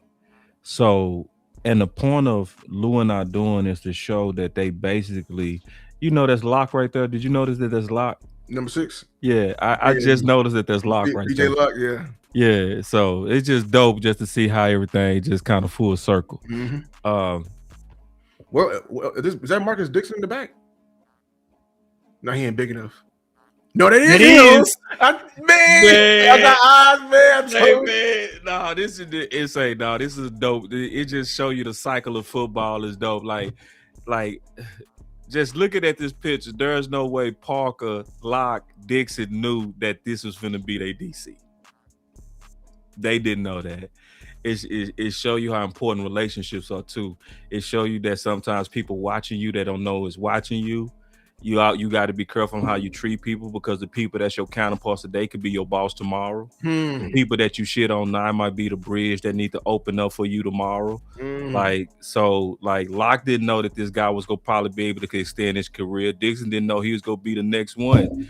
All of them were just peers at that time, and they was all working for just their boss at that time, Evero. But you see Parker has grown. He's grown into the guy that's the up and coming DC, fast tracking the head coach. He earned it the hard way by likely being straight up a good student. He was obviously a good student. Like, anybody that's a great student can repeat easily what the teacher said, damn it. That's how you know. That's the level. That's how you know it. And the fact that he level. sat there with ease and was able to say, these are the ways, this is how we gonna handle personnel. Like my teacher taught me, Evero. When I listen to this, I'm being honest, I feel like Evero mentored him more than Vic Fangio. You can't be that aligned to somebody and they didn't spend personal time with you, bro. Period. So it's so much in this own picture right here to say we also, though, keeping it real, could expect the same results unless a couple of things happen. We invest into that edge room with talent, or we get a surprise from that edge room. So you can make the mistake of thinking that we don't believe in the defense. No, we just show me on the defense. And the good news is we have a period of time to watch it to see if it's as advertised. What we have to do, in my opinion, is just be honest on what we're seeing. Once we get past hype season and the real pads come on, because see, I remember it was a lot of hype in Joe Tuil until them preseason lights came on. And them same people now some people kept hyping them because they just super casual content creators that don't know good from bad if it's hitting them in their face. They don't know if you're getting blown off the ball if it's in your face. Because it was some content creators that were saying J2 was playing good when he was playing bad. And doing film sessions on it too. Doing film sessions and showing one clip. That's how you know they was full of shit. It's like, bro, ain't no way you saying it's doing good and you showing one clip. Because if you showed all the clips, ain't nobody gonna agree with you that he was playing good. Exactly. But what I saw happen when them lights came on, them same people that was hyping and pumping J2 start saying, hey man, J2 getting ran at and right? So the lights is gonna make all this candy season and stuff like that meet reality. And we just have to be honest on the reality. If we seeing the reality of the edge room potentially not having that war daddy kind of emerge, well, then we need to dust off the proposals. Dust them off inside Thibodeau. What's up? Sweat, Crosby. Just different people that could be in the market that can come help us. We don't know. Possibly somebody new. I'm praying so many new names that they'll come up, because the more new names, the better our chances. Yeah. The more new names, the better our chances. So I'd rather get the guy now. Me too. People say, like, that's why I don't want to wait too. I don't want to wait. I don't want to have no slot for Crosby to figure this out. I don't want to wait till Crosby. I'm not like y'all. Yeah, I don't want to wait because y'all praying like, oh, he wants to get up out of there. Well, you praying for a whole meltdown. Yeah, they might be shit. They might be Seattle. They might be New England. They might be the Colts. The Colts. We wanted Taylor, but damn, they were just they was 10-1. Shit, like we can't get them no more. They making a run. Like we can't get them. Like nah, we you know what I'm saying. But so all we gonna ask from everybody going forward is when these lights come on, be honest, and and don't listen to panderers because they still gonna be pandering. I swear to God, it was people as Eberflus was burning his team. I'm dead serious, bro. As Eberflus was burning this team to the ground, dog, it was still people out here, man. I think he's gonna turn it around, man. I think Jerry has faith in Eberflus, man. It was like, you know what I'm saying? Oh, if they just bench Trayvon Diggs, I promise you, it will be a better defense. It will be a better defense. Eberflus was trying to turn this thing around. Oh my God. Some of these guys are saying fire Eberflus. Don't listen to these negative guys. At the trade deadline, with the trade deadline, well, a lot of people talking about trade for a D tackle or anything like that. Listen, we need to bring in, and we need to bring in a linebacker. Did you see those linebackers out there? We saw the linebackers the moment Jack Sanborn got hurt. Right. Y'all so damn petty and funny. Oh, Kenneth Murray is so bad and everything like that. But you was the main one making Sanborn videos. But you didn't show Sanborn getting hunted. Yeah, versus Green Bay. He was getting hunted. Yeah, they going right at the slow. Going right at his ass. Yeah. A gap, B gap, he did his job. He made sure people was aligned. But if you isolated him, he was cooked. A gap, B gap, RB1 and 6. Yeah. I'm just saying, like the RB1 gonna win every time. Oh man! If he had any kind of space, oh my! What's name got hurt? I think we probably would have lost that game. Be honest with you, versus Green Bay. Tucker Kraft was fucking us up. The tight end. Oh, okay. Oh my God, he was doing all them in routes, going directly at what's that boy. Oh my Jesus! Yeah, oh my God! See, they was attacking the scrub. That's what they called. They was every time they was attacking the scrub. Like this dude is a scrub. We finna win the game on this dude. There's people out there. It's not Sanborn. I don't trust our fans' eyes when it comes to linebacker. I don't trust Sanborn. I don't because see, because y'all had allegedly great eyes to see Murray was bad, right? And people don't even really know the background. They really did Murray bad because he was the green dot before. But then they made Sanborn the green dot. Then they made him the emergency green dot after Sanborn didn't work out. So basically, and then he had to relearn. They had to teach him the entire system in the middle of the season. And in the middle of the season, right? And came to the mic like this. Came to the mic. Head coach and all said, "Well, he's learning this." Yeah. Hold on. Wait. Hold on. What did you say? Did you just say that? We in week 7. What did you say? And he's learning. Murray sucked. Murray. He's the worst linebacker I've ever seen. Lamar Jackson out there getting flattened. Sam out there getting flattened. Everybody out there getting flattened. And it's like if your eye's so good to detect bad, why did you notice Sanborn in space? If your eye's so good at detecting bad, how did you not see that? And as a unit, he was important because he was good at getting people lined up. I give him that. They was where they were supposed to be. But when they isolated him, boy, it was like, ooh. See, I'm glad we got D tackles now. Lord, that double 3 take, that little lineup got that shit flattened every time. There was people up here hyping up Solomon Thomas and Osa on the season. Jesus Christ. They was in their ass fucking flattened every time. Flattened, bro. Yeah. Like y'all, that's why y'all was mad about Kenneth Murray, because every time you had them 3 techs in front, the linebackers had no chance. Man, it was a damn, what do they call that?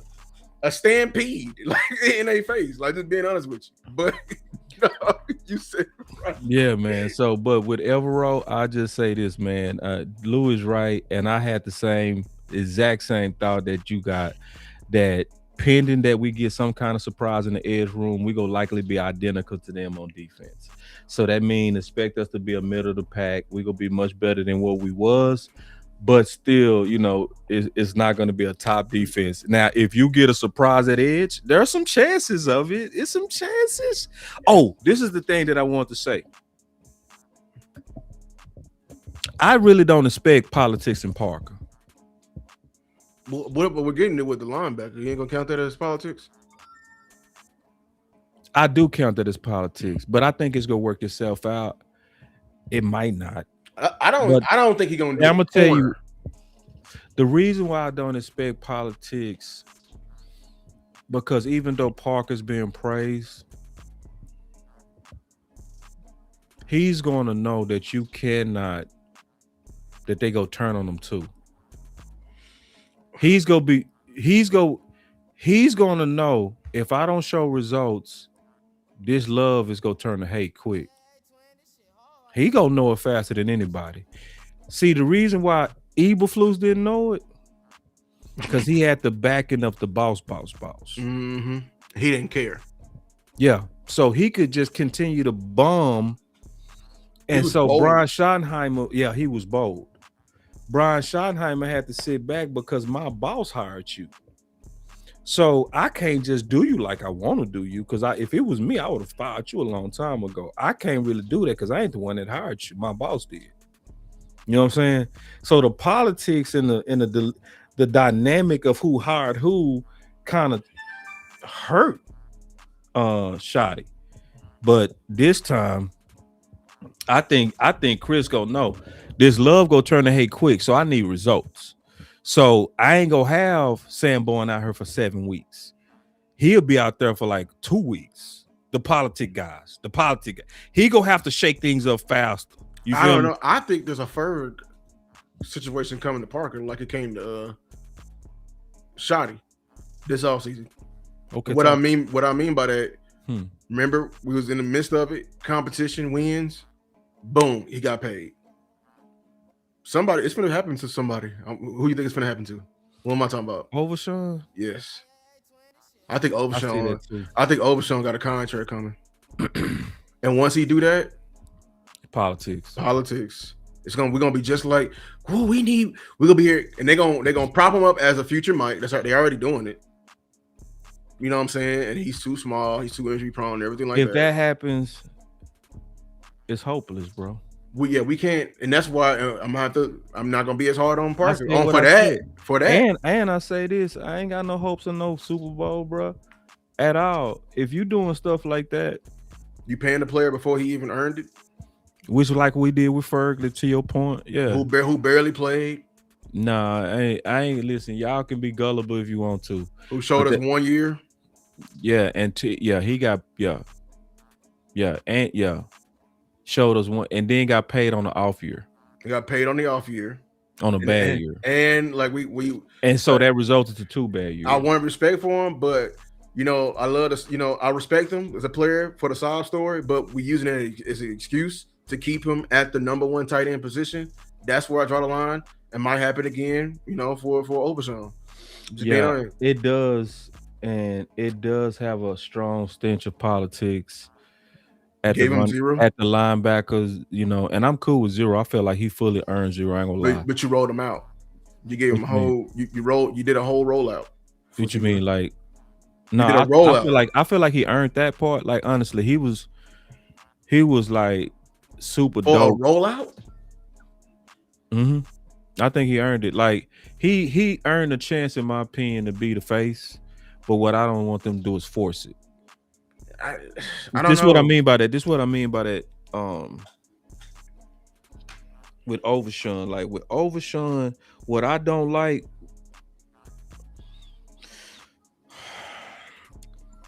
You was here a year ahead of Morris. You was here a year ahead of Morris. So you basically had the off season to work on your body and your brain. Talk about it. Right. So, this. If you ever hurt, you should be glued into everything that's going on for when you get back. So your IQ should go up because you don't have to do the physical part of football except work out. Right. So then Morris get here and he's new. And he already know the defense better than you. Okay. And that's his second year. That's Morris' first year. You get hurt again. And you just now starting to get green dot duties. Right. So that's like. What you describe Barham, that's how I feel about Overshawn. That's why I don't want him to get it. What you mean? I think Overshawn a brain dead player. I think he pure instincts. And I that's why I said I hope he Eric Kendricks. What I mean by that is, Eric, as we know, what Zimmer said, he didn't want the green dot the first 3 years. He didn't want the responsibility. But over time, Barr left, different linebackers left. The league, it slowed down to him, and then he was able to take it on to the point to where when the Cowboys got him, he was full-fledged vet. Full-fledged, I know this system. We good. Let's run it, right? Oh, yeah, I know how to talk. Everybody gonna be right with me. But he didn't start that way. So I'm hoping that's Overshawn, that being in the league, being in the film rooms, always doing working out and just whiteboarding all day long. Hopefully now it got to a point where it feels slow to you. You know what I'm saying? And you can actually do the job, you know? So earlier, I totally agree with you. Let them play on instincts. Zimmer used them like that too. Brainless, you know what I'm saying? Yeah, the person who drafted him used him like that. Yeah. So remember, Clark was the thinking linebacker. Yeah, but I don't want the forcing it. That's the thing I fear is that, like you said, this is that UT politics, you know, because I swear it's something smell off about UT, bro, and the Dallas Cowboys. It's like everybody from UT almost get a camera in their face and get marketed. Blue gets sent up there with all the draft picks. Yeah, somebody said them glasses tough. No, what's happening, man? It's stuff in the air, pollen or something in there.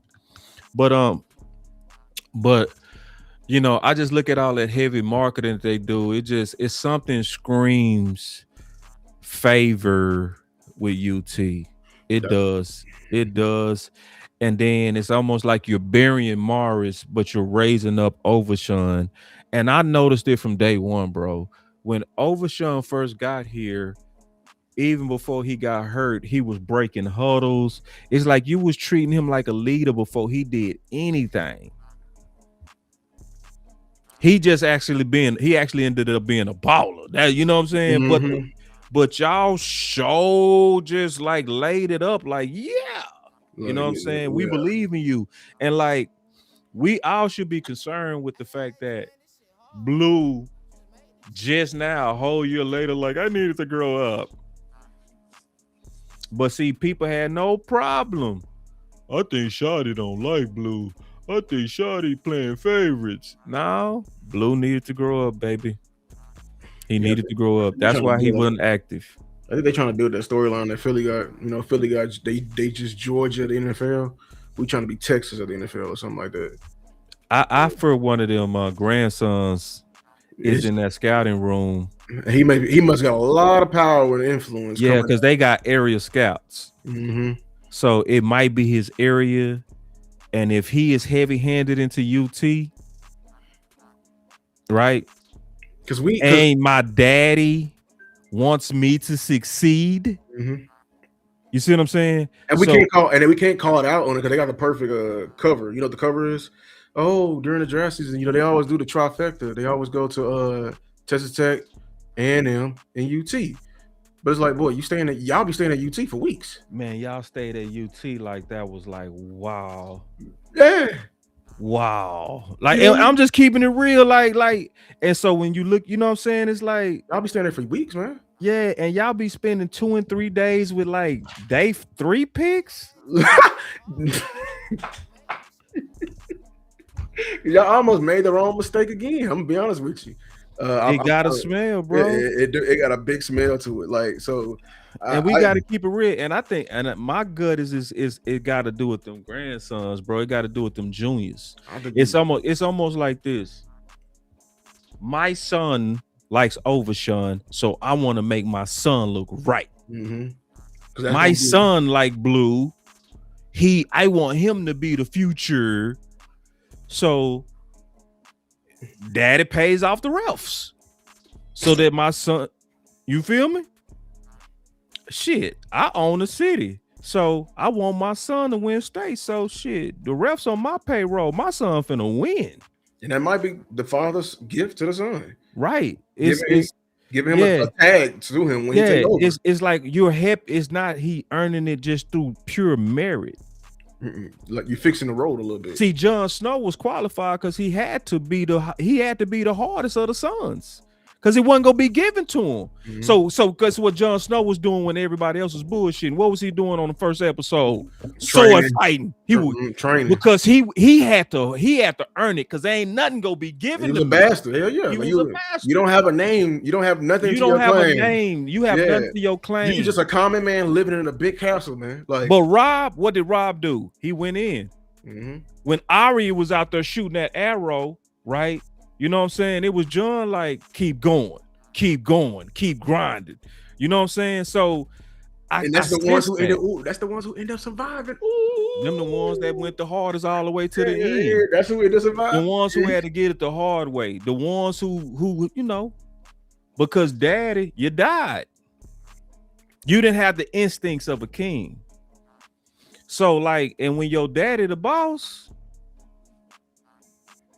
I don't know. It got a smell to it, bro. That's all I say. You know what I'm saying? And I really wish, because it's just like Steven's safe. He ain't gonna never be fired. Charlotte's safe. She ain't gonna never be fired. Ever. Them grandsons are safe. Mm-hmm. So even if they're bad scouts, and I don't think they bad. I actually think they are good. I bet you they bringing a lot of innovation to it, but I just don't want no thumbs in the scale to try to force them over Will McClay. Oh, I think they maybe chart people. I bet they are. Oh, I bet they are. They bring it. I bet, because I know because you start listening to them now. You know what they say now? They say stuff like, we take the traits and we put them into our program. Listen to them. So would that mean that likely what they did is they took the thought process of Will McClay likely and they put a model around it, bro. And so it's some type of model that they have to where they plug in this, that, they wrote an algorithm. It's some kind of algorithm they put in there, for his brain to try to, They mathematize the system. They mathematize the system, and that's what young college smart people go bring. They go bring that. It's like in the age of AI and in the age of artificial intelligence, with as much research money that they have, they gonna be able to reverse engineer and come up with some real dope intuitive software, that can really give them advantages. Straight up. I see that. Like, absolutely. It's just that when you deal with the hand of man, we have to be always careful that the influence of power don't interrupt into the purity of judgment when it comes down to trying to evaluate. Yes. He said, I've seen many people give honest reviews like Brian Brothers and say this team isn't good enough. Meanwhile, everybody else is overhyping guys because they Cowboys as usual. Yep. Yeah. I agree. This is a loaded show. Man. Yeah, I know. We've been going hard, man. It's been a very long freestyle. I ain't mean to go this long. No, I needed to have a long day at work. So I don't give a damn. But it's one of those things. I know you love football and I love football, and I think we love the Cowboys, and most importantly, I think we say what others not willing to say. The best part of all is that it's a lot of people ghost watch us. It's a lot of people that ghost watch us, and we do inspire thought for sure. Things that people not thinking about, they'll come out of our show and say, wow, I didn't think about that, Right. So as usual, what usually happen with shows like this is we gonna start seeing copies of this show. We go see other people that's go talking about Evero and the Twins. Yeah. You gonna see people talk about Malachi and Jaishawn Barham. It happens. It happens almost every time. Like, it's like you start seeing I ain't gonna get started, but yeah, you see a whole bunch of stuff that happen from content, because I really do know that football people listen to us. And football people jump in my DMs and your DMs. Yep, so do. That's it don't be the common fan and the common content creators that's always in our stuff. But it'll be some people that would shock you if we told y'all who be going back and forth with us on football stuff. Because Lou is very serious, I'm very serious, and I know football people know when serious people are talking serious football. So we don't do this for entertainment. We do this to win. And I know people sense that. So you go stay thoughtful. I think that's also why me and you come up with sometimes the same conclusions, like with Evero. Like, I saw it exactly like you. Like, we gonna be a mirror to them unless we get an edge surprise. And unless we get a corner surprise. If our corner's able to match them, we might be better because they might be better. We have good corners and safeties. You know what I'm saying? Right. But and I believe in our DT room. Yeah, but we appreciate everybody for coming out, man. Yep. Until next time, we out. Peace.